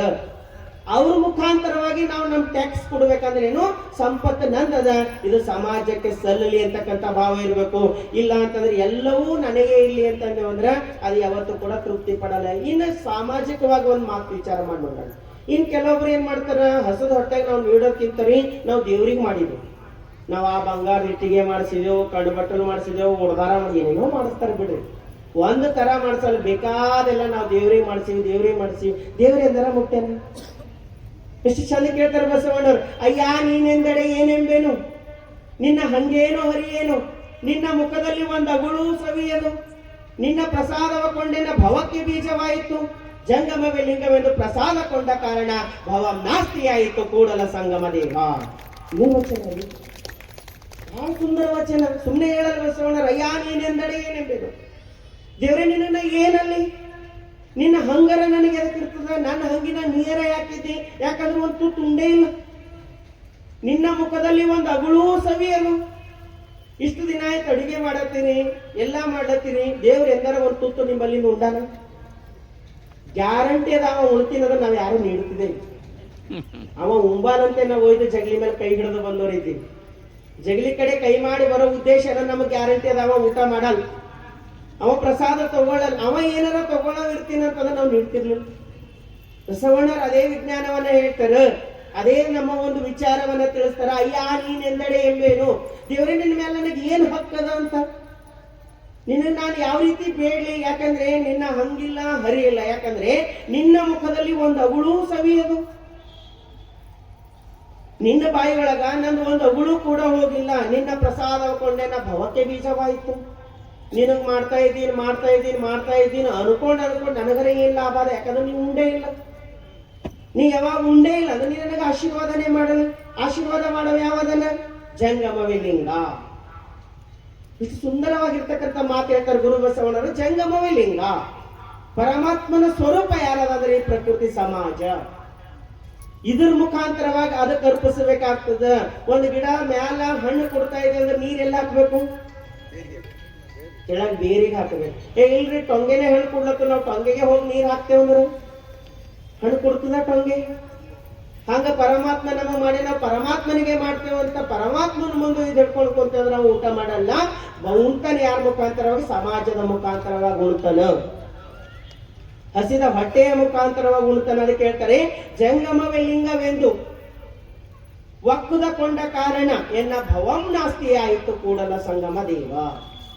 ಭವಂ ನಾಸ್ತಿ ಅಂದ್ರೆ ಹುಟ್ಟು ಚಕ್ರದ ಸಾವಿನಿಂದ ಮುಕ್ತರಾಗ್ತೀವಿ ಅಥವಾ ದುಃಖದಿಂದ ಮುಕ್ತರಾಗ್ತೀವಿ, ಏನಾರ ಒಂದು ಇಟ್ಕೊಳ್ಳೋಣ. ನಮ್ಮ ಭವದಿಂದ ಮುಕ್ತರಾಗಬೇಕಾಯ್ತಂದ್ರೆ ಜಂಗಮಕ್ಕೆ ಅರ್ಪಿಸ್ಬೇಕು. ಲಿಂಗಯ್ಯ ಎಂದು ಕೂಡ ಸ್ವೀಕಾರ ಮಾಡುವುದಿಲ್ಲ. ಸ್ಪಷ್ಟತೆ ಇರ್ಬೇಕು ನಮ್ಮ. ಅವ ಸ್ವೀಕಾರ ಮಾಡುವನಲ್ಲ, ಅವನ ಮುಖಾಂತರವಾಗಿ ನಾವು ಇದನ್ನ ಸಮಾಜಕ್ಕೆ ಅರ್ಪಿಸ್ಬೇಕು. ಇದು ಶರಣ ಸಿದ್ಧಾಂತದಲ್ಲಿ ಬಹಳ ವಿಶೇಷವಾಗಿ ಬರ್ತದೆ. ನಾವು ನೋಡ್ತೀವಿ, ಅಲ್ಲಮ ಪ್ರಭುದೇವರು ಅನುಭವ ಮಂಟಪಕ್ಕೆ ಬಂದಾಗ ಬಸವಣ್ಣವರು ಲಿಂಗ ಪೂಜೆಯಲ್ಲಿ ಮಗ್ನರಾಗಿದ್ದರು. ಲಿಂಗ ಪೂಜೆಯಲ್ಲಿ ಆಗಿರ್ತಕ್ಕಂಥ ಸಂದರ್ಭದಲ್ಲಿ ಅಲ್ಲಮ ಪ್ರಭುದೇವರು ಹೇಳ್ತಾರೆ, ಹೊರಗೆ ಜಂಗಮ ಬಂದಿರಲು ಒಳಗೆ ಲಿಂಗಾರ್ಚನೆ ಅಂತ. ಹೊರಗೆ ಜಂಗಮ ಬಂದಾಗ ಒಳಗೆ ಲಿಂಗಾರ್ಚನೆ ಮಾಡ್ಕೊಳ್ಳೋದು ಯಾವ ಫಲ ಅಂತ ಕೇಳ್ತಾರೆ. ಬಹಳ ಸರಿ ಹಂಗಿರ್ತದೆ. ಶರಣರು ನಮ್ಮ ಮನೆಗೆ ಬಂದಿರ್ತಾರೆ, ನಾವು ಒಳಗೋಗಿ ಲಿಂಗ ಪೂಜೆ ಮಾಡ್ಕೊಂತ ಇರ್ತೀವಿ. ಜಂಗಮ ಯಾರು, ಪರಮಾತ್ಮ ಯಾರ ಮುಖಾಂತರ ಬರ್ತಾನೆ? ಜಂಗಮ ಮುಖಾಂತರವಾಗಿ ಬರ್ತಾನೆ. ಅದಕ್ಕೆ ಹೇಳ್ತಾರೆ ಜಂಗಮ ಬಂದಡೆ ಲಿಂಗಾರ್ಚನೆಯ ಮಾಡು, ಜಂಗಮಾರ್ಚನೆಯ ಮಾಡಬೇಕು ಅಂತ ಹೇಳ್ತಾರೆ. ಒಂದು ವೇಳೆ ಜಂಗಮ ಮನೆಗೆ ಬಂದ ಲಿಂಗ ಪೂಜೆ ಬಿಡು, ಅದು ಯಾಕೆ ಅರ್ಚನೆ ಮಾಡ್ಬೇಕು? ಜಂಗಮಾರ್ಚನೆ ಮಾಡಬೇಕು. ಯಾಕೆ ಮಾಡಬೇಕು? ಅವ ನಮ್ಮ ಭಕ್ತಿಗೆ ಮೆಚ್ಚಿ ಜಂಗಮ ಪರಮಾತ್ಮನ ಸ್ವರೂಪಿಯಾಗಿ ನಮ್ಮಲ್ಲಿ ಬಂದನು. ನಮ್ಮಲ್ಲಿ ಬಂದಿರತಕ್ಕಂಥ ಪರಮಾತ್ಮನಿಗೆ ನಾವು ಲಿಂಗ ಪೂಜೆ ಮಾಡ್ಕೊಳ್ತಾ ಕೂಡ್ತಕ್ಕಂಥದ್ದೆಲ್ಲ ನಾವು ಸೇವೆಯ ಮುಖಾಂತರವಾಗಿ ತೃಪ್ತಿಪಡಿಸಬೇಕಾಗ್ತದ. ಹೇಳ್ತಾರೆ ಗುರು ಬಸವಣ್ಣರು, ಭಕ್ತನಾಯಿತೆ ಭಕ್ತಿ ದಾಸೋಹ, ಯುಕ್ತನಾಯಿತೆ ಯುಕ್ತಿ ದಾಸೋಹ, ಐಕ್ಯನಾಯಿತೆ ಮಮಕಾರ ದಾಸೋಹ, ಸರ್ವದಲ್ಲಿ ದಾಸೋಹವೇ ಬೇಕು. ಈ ದಾಸೋಹದ ಅನುವ ಕೂಡಲ ಸಂಗಯ್ಯ ತಾನೇ ಬಲ್ಲವ.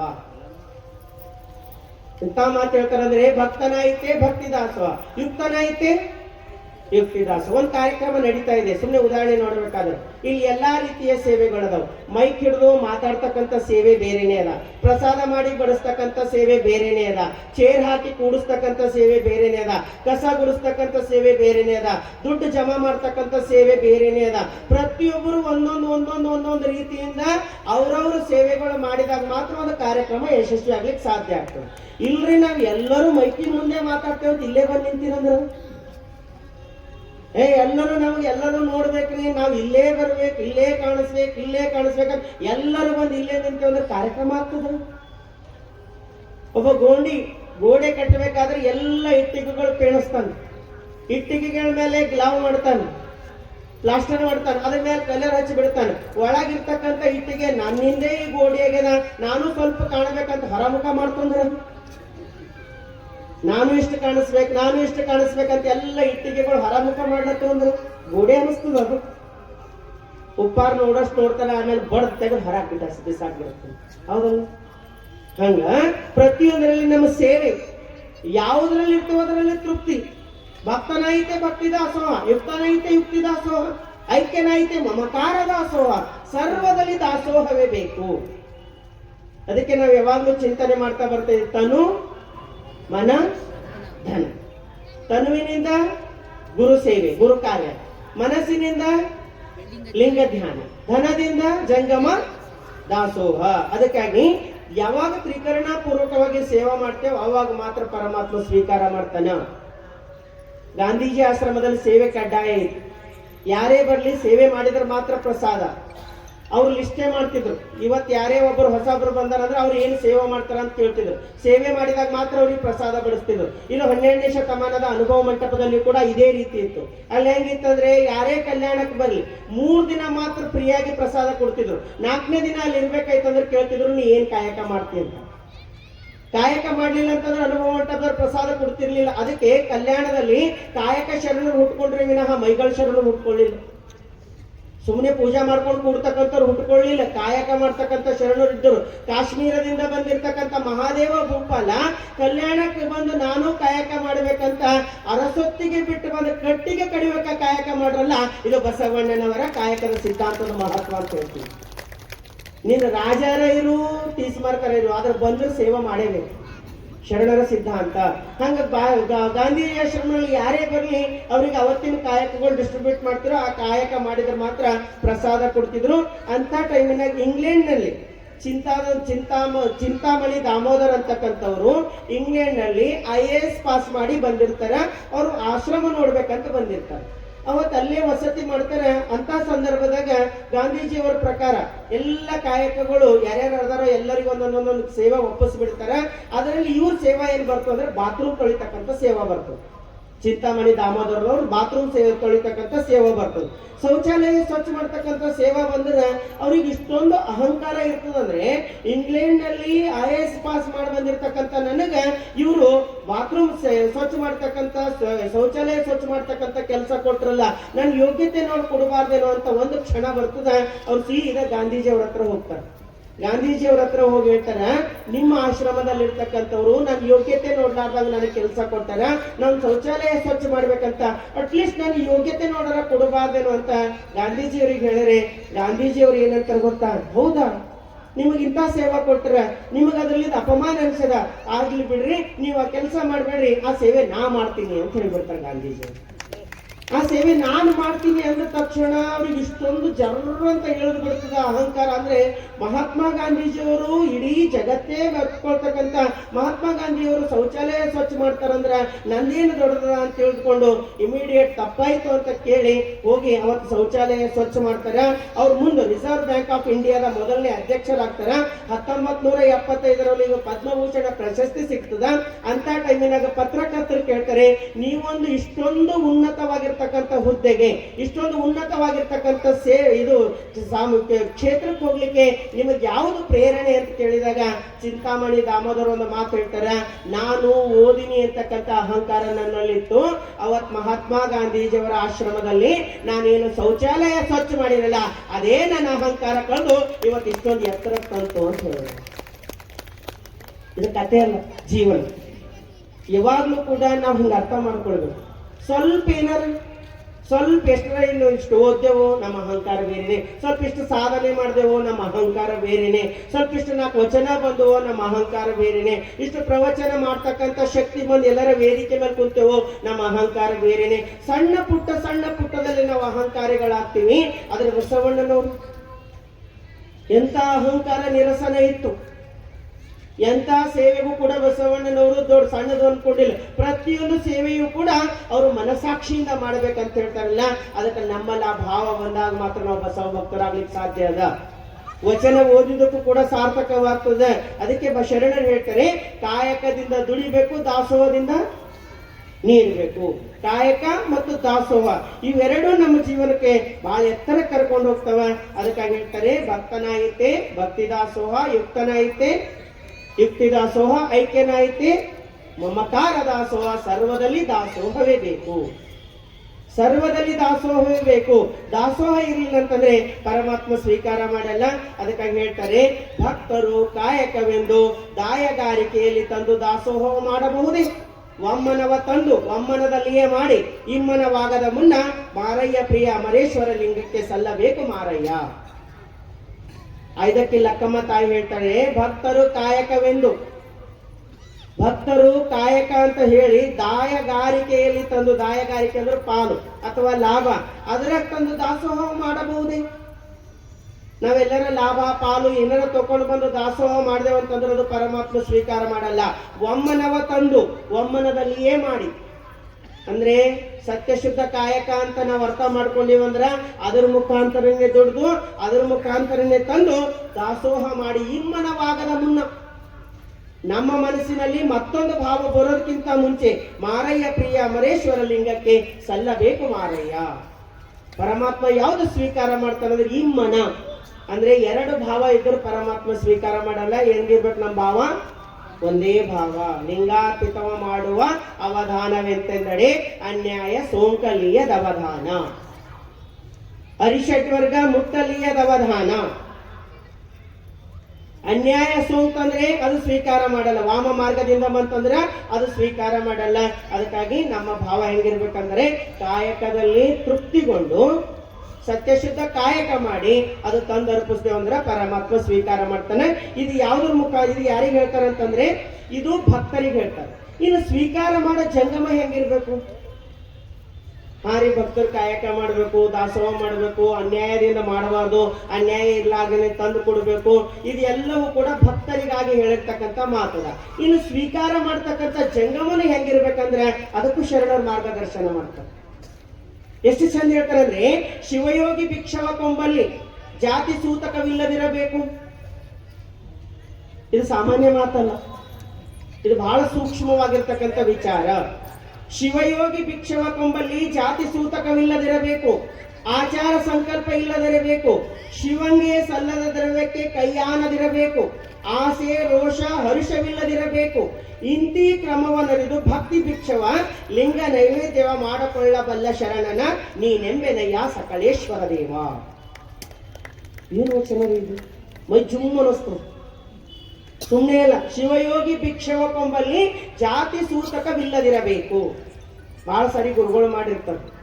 ಯಾರೋ ನಮಗೆ ಸ್ವೀಕಾರ ಮಾಡಿಕೊಂಡು ನಮ್ಮ ತತ್ವವನ್ನ ಅರ್ಥ ಮಾಡಿಕೊಂಡು ತನ್ನ ಮೂಲತ್ವವನ್ನ ಬಿಟ್ಟು ತಾನು ಮಾಡ್ತಕ್ಕಂಥ ಚಟವನ್ನ ಬಿಟ್ಟು ಇವರಲ್ಲಿ ಒಂದಾಗಿರ್ಬೇಕಂತ ಬಹಳ ಭಕ್ತಿಯಿಂದ ಬಂದ್ರಂದ್ರೆ ಅದು ಗುರುಗಳಿಗೆ ಒಂದು ಹೆಮ್ಮೆ. ಬಂದರಲ್ಲ ನಮ್ಮಲ್ಲಿ ಅಂತ ಕರೆಯೋದೇನು, ಕೂಡ್ಸೋದೇನು, ದೀಕ್ಷಾ ಮಾಡೋದೇನು ಎಲ್ಲ ಮಾಡ್ತಾರೆ. ಬಹಳ ಭಕ್ತಿಯಿಂದ ಮಾಡಿದಾಗ ಶಿಷ್ಯನಿಗೆ ಇಷ್ಟೊಂದು ಸಂತೋಷ ಆಗ್ತದೆ. ಗುರುದೇವ ನನ್ನನ್ನು ಉದ್ಧಾರ ಮಾಡಿರಿ, ನಡ್ರಿ ನಮ್ಮ ಮನೆಗೆ ಪ್ರಸಾದ ಮಾಡಟ್ರಿ ಅಂದ್ರೆ ನಿಮ್ಮ ಮನೆಗೆ ಹೆಂಗ್ ಮಾಡಕ್ ಬರ್ತದೋ? ಹಿಂಗ ಬಂತಂದ್ರೆ ಅವ ಶಿವಯೋಗಿನೇ ಅಲ್ಲ, ಅವ ಗುರುನೇ ಅಲ್ಲ. ಜಾತಿ ನೋಡ್ತಕ್ಕಂಥವ ಗುರು ಅಲ್ಲ, ಜಾತಿ ರಹಿತವಾಗಿರ್ತಕ್ಕಂಥವ ಗುರು, ಜಾತಿಯಿಂದ ಮೇಲೆ ಬಂದಿರ್ತಕ್ಕಂಥವ ಗುರು. ಇನ್ನೂ ಅದು ಭಾವ ಅದ ಅಂತಂದ್ರೆ ಅವ ಗುರುನೂ ಅಲ್ಲ, ಅವ ಜಂಗಮನೂ ಅಲ್ಲ. ಅದಕ್ಕಾಗಿ ಹೇಳ್ತಾರೆ ಶಿವಯೋಗಿ ಭಿಕ್ಷವ ಕೊಂಬುವಲ್ಲಿ ಜಾತಿ ಸೂತಕ ಇಲ್ಲದಿರಬೇಕು. ಸೂತಕ ಅಂದ್ರೆ ಏನು? ದೋಷ. ಜಾತಿಯ ದೋಷ ಅನುಭಾವನೆಯಲ್ಲಿ ಬರಬಾರದು. ಆಚಾರ ಸಂಕಲ್ಪವಿಲ್ಲದಿರಬೇಕು. ಸಂಕಲ್ಪ ಅಂದ್ರೆ ಬೇಡ, ಇನ್ನ ಕೊಡ್ತಾರೇನೋ ಬಹಳ ಇಚ್ಛೆ ಇರ್ತಾವ, ಬಹಳ ಬಂದು ಆಸೆ ಇರ್ತದೆ. ಒಂದ್ಸರಿ ಒಬ್ಬ ಕಳ್ಳ ಕದಿಲಿಕ್ಕೆ ಹೋಗಿನು ಹೋಗ್ತಾ ಅಲ್ಲೊಂದು ದೇವ್ರ ಗುಡಿ, ದೇವ್ರ ಮುಂದೆ ಕೈ ಮುಗಿದನಂತ, ದೇವ್ರೇ ದಿನಾರ ನಾ ಕೆಲಸನೇ ಕದಿಯೋದದ, ಇವತ್ತು ಹಂಗ ಹೋಗ್ತಾ ಇದ್ದೀನಿ, ಇವತ್ತು ನಾನು ನಿನ್ ಬಲ್ಲಿ ಕೈ ಮುಗಿದು ಹೋಗ್ತಾ ಇದ್ದೀನಿ, ಏನಂದ್ರ ಇವತ್ತು ಏನು ಸಿಗುತ್ತದೋ ಅದ್ರಾಗ ಅರ್ಧ ನಿಂಗ ಅರ್ಧ ನಂಗ ಅಂದ್ರ ಯಾರಿಗೆ ಅಮ್ಮಮ್ಮ ದೇವ್ರಿಗೆ ಬಹಳ ಆಸೆ ಮಾಡ್ತಾನೇನು ಅನ್ನಿಸ್ತು. ಯಾವಾಗ ಕೇಳೋನು ಅವಾಗ ದೇವ್ರ ಅದನ್ನ ತಥಾಸ್ತು ಅಂದನು. ಯಾವಾಗ ಹೋದನು ಎದಕ್ಕ ಕದಿಲಿಕ್ಕೆ ಹೋಗ್ಯಾನ.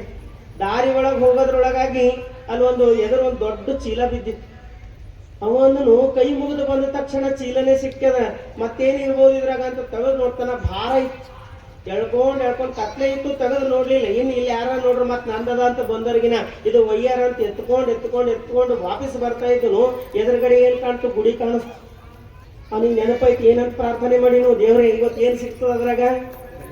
ಅರ್ಧ ನಿಂಗ ಅರ್ಧ ನಂಗ.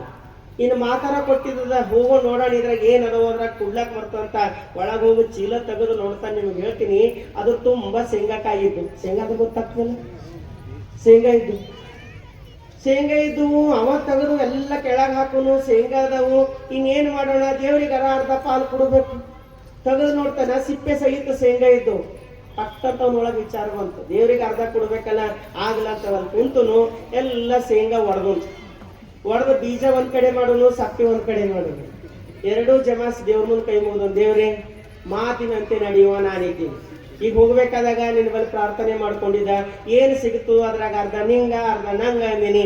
ಈಗ ತಗೋ, ಸಿಪ್ಪಿ ನಿನಗ ಬೀಜ ನನಗ, ಸಿಪ್ಪಿ ನಿನಗ ಬೀಜ. ಸುಮ್ಮನೆ ಕತೆ ತಮಾಷೆವಾಗಿ ಹೇಳ್ತಾ ಇದ್ರು ಕೂಡ ಆಚಾರ ಸಂಕಲ್ಪ ಇಲ್ಲದಿರಬೇಕು. ಶರಣನಲ್ಲಿ ಹೆಂಗಿರ್ಬೇಕಂತಂದ್ರೆ ಅವನು ಏನು ಕಟ್ಟಳೆಗೆ ಒಳಗಾಗದೇನೆ, ಹಿಂಗ ಆಶೀರ್ವಾದ ಮಾಡೋದ್ರಲ್ಲಿ ನಿನ್ ಲಾಭ ಆಯ್ತದೆ. ಅವನ ಭಾವ ಹೆಂಗದ? ನಿರ್ಲಿಪ್ತ ಭಾವ ಅದ. ಶಿವಂಗೆ ಸಲ್ಲದ ದ್ರವ್ಯಕ್ಕೆ ಕೈಯಾನದಿರಬೇಕು. ಯಾವುದು ಪರಮಾತ್ಮನಿಗೆ ಯೋಗ್ಯವಲ್ಲದಿರ್ತದ, ಅನ್ಯಾಯ ಸೋಂಕಲ್ಲಿಯದ ಅವಧಾನ ಅಂತ ಏನು ಗುರು ಬಸವಣ್ಣರು ಹೇಳ್ತಾರೋ ಅಂತ ಅನ್ಯಾಯದಿಂದ ಬಂದಿರ್ತಕ್ಕಂಥದಕ್ಕೆ ಅವ ಕೈಯಾನದಿರಬೇಕು. ಇವತ್ತು ನಮ್ ದುರ್ದೈವ ಅದ, ಯಾರೆಷ್ಟು ಕೊಡ್ತಾರೋ ಅವರಿಗೆ ಬಹಳ ಹೊಗಳಿರ್ತೇವ. ಎಲ್ಲಿಂದ ತಂದ ನಾವು ನೋಡೋಣ. ಏನು ಹೊಗಳಿದ್ದೆ ಒಮ್ಮೆ ನಮ್ಗೆ ಎದೆ ನಡಗ ಹೋಗ್ತದ. ನಾವ್ ಎಲ್ಲಿಗೆ ಹೋಲಿಸ್ತೇವೆ ಅಂದ್ರೆ, ಇವ್ರು ಇಂಥ ದಾಸೋಹಿ ಹರರಿ, ಬಸವಣ್ಣವ್ರ ನಂತರ ಇವ್ರೇ ಹರ ಅಂದ್ಬಿಡ್ತೇವೆ. ಹಿಂದ ಮುಂದನು ನೋಡಲ್ಲ, ಅವ್ನ ಪೂರ್ವಾಪರನು ನೋಡಲ್ಲ. ಹೇಳಿಕ್ ನಮ್ದು ಏನು ಬಾಯಿಲಾಗ ಅಂದೇ ಬಿಡ್ತೇವೆ. ಬಸವಣ್ಣರು ಏನು ಕಾರ್ಯ ಮಾಡ್ಯಾರಲ್ಲ ಅವ್ರ ನಂತರ ಇವ್ರೇ ಹರ ನೋಡ್ರಿ ಅಂತಂದಿಲ್ಲ. ನಮ್ ಭಾವ ಎಲ್ಲಿ ಬಂದು ನಿಂದಿರ್ಲತ್ತದ ಒಂದು ಕ್ಷಣ ಯೋಚನೆ ಮಾಡಿದ್ರೆ, ಇವನ್ ಶಾಣ್ಯಾನರಿ ಅವ್ರ ಮಗ ಇವ್ರ ಹುಷಾರನ 2 ವರ್ಷ ಒಂದ್ ದೊಡ್ಡ ಮನಿ ಕಟ್ಟೆ ನೋಡೋದು. ಎಲ್ಲಿ ತಂದೊಂದು ದುಡ್ಡು ಯಾರ ತಲೆ ಯಾಕೆ ಕೊಡೋದು? ಅದ್ರ ದೊಡ್ಡದು ಕಟ್ಟೆನಲ್ಲ ಅವ ಶಾಣೆ ಅಂತ ತಿಳಿಸಿದ್ವಿ. ಇವನು 6 ಕೈಯರಲ್ಲ 3 ಕೈಯಲ್ಲ ಟೇಹನ ಜೀವನ ಕಲಿಯುತ್ತ ಅವ ದುಡಿತಾನೋಟೆ ಬದುಕ್ತಾನ, ಅದ್ರಾಗೆ ಮುಂದೆ ಹೋಗೋಣ. ಯಾರು ಸತ್ಯಶುದ್ಧ ಕಾಯಕ ಮಾಡ್ತಾರ ಅವ್ರು ನಮ್ ಕಣ್ಣಾಗ ಗ್ರೇಟ್ ಅನ್ಸಲ್ಲ. ಯಾರು ಮೋಸ ವಂಚನೆ ಮಾಡ್ತಾರ ಅವ್ರು ಬಹಳ ಚಂದ ಅನಿಸ್ತಾರ. ನೀವು ಸುಮ್ಮನೆ ವಿಚಾರ ಮಾಡಿ ನೋಡಿ, ಈ ಇರುವೆ ಇರ್ತಾವ, ಅದ್ರ ಕಪ್ಪಿರುವೆ ಕೆಂಪಿರುವೆ ಅಂತ ಇರ್ತಾವ. ಕಪ್ಪಿರುವೆ ಕಸ್ತಾವೇನು ನಿಮ್ಗೆ ಯಾರಿಗ? ಸಣ್ಣ ಇರುವೆ ಇರ್ತಾವಲ್ಲ, ಕಪ್ಪಿರ್ತಕ್ಕಂಥ ಇರುವೆ ಅವು ಮೈ ಮೇಲೆಲ್ಲ ಅಡ್ಡಾಡ್ತಾವ, ಆದ್ರೆ ಅವು ಕಚ್ಚಲ್ಲ. ಕೆಂಪಿರು ಕಚ್ತಾವ. ನೀವು ಯಾವ ಕಚ್ಚಲ್ ನೋಡ್ರಿ, ಆ ಇರುಕ್ ನೀವು ಏನು ಇರು ಅಂತ ಕರಿತೀರಿ? ಹುಚ್ಚಿರು ಅಂತ ಕರಿತೇವ್ ನಾವು. ಯಾವ ಕಡಿಯಲ್ಲ ಹುಚ್ಚಿರು ಅಂತೇವೆ. ಯಾವ ಕಡಿತಾವ ಅವು ಬಹಳ ಚಂದ. ನೀವು ಕಚ್ಚಬೇಕು ಮನುಷ್ಯ ಅಂದ್ರೆ ಹೇಳೋ ಅರ್ಥ ಏನಂದ್ರೆ, ಅನ್ಯಾಯ ಮಾಡಿದ್ರೆ ನಮಗೆ ಬಹಳ ದೊಡ್ಡದು ಅನಿಸ್ತದ. ಆದ್ರೆ ಶರಣರು ಏನ್ ಹೇಳ್ತಾರೆ? ಅನ್ಯಾಯ ಸೋಂಕಲಿಯದ ಅವಧಾನ, ಆಸೆ ರೋಷ ಹರುಷವಿಲ್ಲದಿರಬೇಕು. ಇನ್ನ ಕೊಡ್ತಾನೇನೋ ಅಂತಕ್ಕಂಥ ಆಸೆ ಇಲ್ಲ, ಕೊಟ್ಟಿಲ್ಲ ಅಂತ ರೋಷ ಇಲ್ಲ, ಇಷ್ಟು ಕೊಟ್ಟನು ಅಂತಕ್ಕಂಥ ಹರುಷ ಇಲ್ಲ.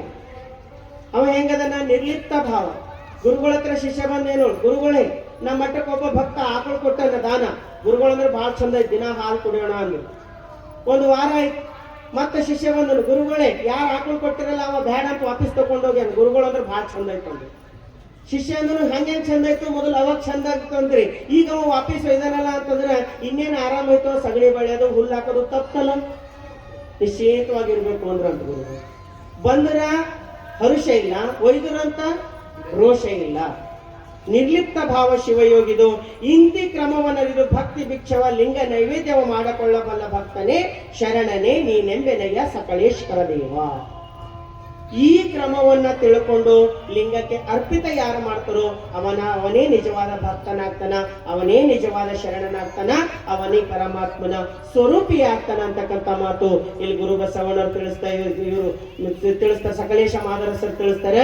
ಅದಕ್ಕಾಗಿ ಯಾವಾಗ್ಲೂ ಕೂಡ ನಮ್ಮಲ್ಲಿ ಅನ್ಯಾಯ ಸೋಂಕಲ್ಲಿಯದ ಅವಧಾನ, ಲಿಂಗಾರ್ಪಿತ ಮಾಡುವ ಅವಧಾನವೆಂತೆಂದರೆ ಅನ್ಯಾಯ ಸೋಂಕಲ್ಲಿಯದ ಅವಧಾನ ಅಂತ ಹೇಳ್ತಾರೆ. ಅದಕ್ಕೆ ಅನ್ಯಾಯ ಮಾರ್ಗದಿಂದ ಬಂದಿರತಕ್ಕಂಥದ್ದು ದೇವನಿಗೆ ಒಪ್ಪಿಗೆ ಆಗಿರಲಿಲ್ಲ ಅಂತಂದ್ರೆ ನಮಗೂ ನಿಮಗೂ ಹೆಂಗ್ ಒಪ್ಪಿಗೆ ಆಗ್ತದ? ಅದಕ್ಕೆ ನಮ್ಮ ಭಾವ ಅದು ನಿರ್ಲಿಪ್ತ ಭಾವವಾಗಿರ್ಬೇಕು. ಶಿವಯೋಗಿಯ ಭಾವ ನಿರ್ಲಿಪ್ತ, ಸೇವಕನ ಭಾವ ಪರಿಶುದ್ಧ ಕಾಯಕ, ಸತ್ಯಶುದ್ಧ ಕಾಯಕದಿಂದ ಬಂದಿರತಕ್ಕಂಥದ್ದು. ಕಾರ್ಯ ಸ್ವಪ್ಪಾದರೂ ಕೂಡ ಲಿಂಗಾರ್ಪಿತವಾಗ್ತದೆ ಅಂತಕ್ಕಂಥ ಮಾತು ಇಲ್ಲಿ ಗುರು ಬಸವಣ್ಣರು ತಿಳಿಸ್ತಾರೆ. ಅದಕ್ಕೆ ಲಿಂಗಾರ್ಪಿತವಲ್ಲದ ಕೊಳ್ಳದ ಭಾಷೆ, ಲಿಂಗಕ್ಕೆ ಯಾವುದು ಅರ್ಪಿತವಾಗುವುದಿಲ್ವೋ ಅದನ್ನು ನಾನು ಸ್ವೀಕಾರ ಮಾಡೋದಿಲ್ಲ ಅಂತಕ್ಕಂಥ ಗುರು ಬಸವಣ್ಣನವರ ಮಾತನ್ನ ನಮ್ಮ ಜೀವನದಲ್ಲಿಯೂ ಕೂಡ ನಾವು ಅಕ್ಷರಶಃ ಪಾಲಿಸಲಿಕ್ಕೆ ಪ್ರಯತ್ನ ಮಾಡೋಣ. ಯಾಕೆಂದ್ರೆ ಒಂದೇ ದಿನ ಎಲ್ಲ ಆಗ್ತದಂತಿಲ್ಲ. ಆದರೂ ಕೂಡ ಆ ದಾರಿಯಲ್ಲಿ ನಡೆದೇವು ಅಂತಂದ್ರೆ ಶರಣರೇ ನಮ್ಮ ಕೈ ಹಿಡ್ಕೊಂಡು ಆ ಕಡೆ ಕರ್ಕೊಂಡು ಹೋಗ್ತಾರ. ಅಂತ ಒಂದು ಸೇವೆಯಲ್ಲಿ ನಾವು ನೀವೆಲ್ಲ ತೊಡಗೋಣ ಅಂತಕ್ಕಂಥ ಮಾತನ್ನು ತಿಳಿಸ್ತಾ, ನಿಜವಾಗ್ಲೂ ಇವತ್ತು ಈ ವೇದಿಕೆ ಮೇಲೆ ಕುಂತು ಮಾತಾಡ್ಲಿಕ್ಕೆ ನಿಮ್ಮೆದುರು ಹೇಳ್ತೀನಿ, ಒಳಗೆ ನನಗೆ ಡವ ಡವ ಡವ ಡವ. ಯಾಕಂದ್ರೆ ಸೂರ್ಯನ ಬೆಳಕಿನ ಎದುರಿಗೆ ಮಿಡುಕು ದೀಪ ಬೆಳಕು ತೋರಿಸಿದಂಗೆ ಆಗ್ತದೆ. ಪರಮ ಪೂಜ್ಯರು ಇವತ್ತ ನಮ್ಮ ಮಧ್ಯದಲ್ಲಿ ಇಲ್ಲಿ ಬಂದು ಆ ಸಾನ್ನಿಧ್ಯದಲ್ಲಿ ಭಾಗವಹಿಸಿ ಆಶೀರ್ವಾದ ಮಾಡ್ಲಿಕ್ಕೆ ಬಂದಾರಂದ್ರೆ ನಿಜವಾಗ್ಲೂ ಬಹಳ ಹೆಮ್ಮೆ ಅನಿಸ್ತದೆ. ಇಲ್ಲಿಯವರೆಗೆ ಪ್ರಕೃತಿ ಬಗ್ಗೆ ಅವ್ರಿಗೆ ಎಷ್ಟೊಂದು ಪ್ರೇಮ ಇದೆ ಅಂತಂದ್ರೆ ನಾವು ನೋಡ್ತೀವಿ. ಸಾಮಾನ್ಯವಾಗಿ ಹೇಳ್ತಕ್ಕಂಥವ್ರು ಬಹಳ ಜನ ಸಿಗ್ತಾರ. ಅದ್ರ ಪರಮ ಪೂಜ್ಯರು ಇಲ್ಲಿವರೆಗೆ ಪ್ರತಿ ಸಾರಿ 25 ಸಾವಿರ ಮರಗಳು ನೆಟ್ತಾ 75-80 ಸಾವಿರ ಮರಗಳು ನೆಟ್ಟುವುದರ ಮುಖಾಂತರವಾಗಿ ಪ್ರಕೃತಿಗಾಗಿ ತಮ್ಮನ್ನು ತಾವು ತೊಡಗಿಸ್ಕೊಂಡು ಸೇವೆ ಮಾಡ್ಯಾರಲ್ಲ, ಇದು ಸಾಮಾನ್ಯವಾಗಿರ್ತಕ್ಕಂಥ ಕ್ರಾಂತಿ ಅಲ್ಲ. ಅದಕ್ಕೆ ನಮ್ಮ ಮನೆಗೆ ಒಂದು ಮಗು ಹುಟ್ಟ್ಯದ ಅಂದ ತಕ್ಷಣ, ಮಗು ಹುಟ್ಟಿದ ತಕ್ಷಣ ಇನ್ನೊಂದು ಮರ ನೆಡಬೇಕಂತ, ಮಗುವಿಗೊಂದು ಮರ. ಯಾಕಂದ್ರೆ ನಾವು ಯಾರ ಒಂದು ರೂಮ್ ಕಟ್ಟದೇವು ಅಂದ್ರೆ ಒಳಗೆ ಒಂದು ತಂದು ಏನ್ ಹಾಕ್ತೇವೆ, ಫ್ಯಾನ್ ಹಾಕ್ತೇವೆ. ಯಾಕೆ ಆ ರೂಮಿನಾಗ ಇದ್ದವ್ರಿಗೆ ಗಾಳಿ ಬೇಕಂತ. ಹಾಗೆ ನಾವೆಷ್ಟು ಜನ ಇದ್ದೇವೆ, ನಮಗೆ ಗಿಡ ಮರ ಅದಾವ, ಮುಂದೆ ಹುಟ್ಟೋರಿಗೆ ಅವ್ರಿಗೆ ಬೇಕಂದ್ರೆ ಅವ್ರಿಗೊಂದು ನೆಡಬೇಕು. ಮಗುವಿನಂತೆ ಜೋಪಾನ ಮಾಡಿ ಒಂದು ಮರ ಬೆಳೆಸಬೇಕಂತ ಹೇಳ್ತಾರೆ. ಅದಕ್ಕಾಗಿ ಸಾಮಾಜಿಕ ಸೇವೆಯನ್ನ ಮಾಡಬೇಕು ಅಂತಕ್ಕಂಥ ದೃಷ್ಟಿಯಿಂದ, ಪ್ರಕೃತಿ ಉಳಿಸಬೇಕು ಅಂತಕ್ಕಂಥ ದೃಷ್ಟಿಯಿಂದ ಪರಮ ಪೂಜ್ಯರು ಇಲ್ಲಿಯವರೆಗೆ ಮರಗಳನ್ನ ನೆಡುವುದರ ಮುಖಾಂತರವಾಗಿ ಸುಮಾರು 5,000 ವಿದ್ಯಾರ್ಥಿನಿಗಳಿಗೆ ಅಲ್ಲಿ ಪ್ರಸಾದ ದಾಸೋಹ ಮಾಡಿಸ್ತಕ್ಕಂಥ.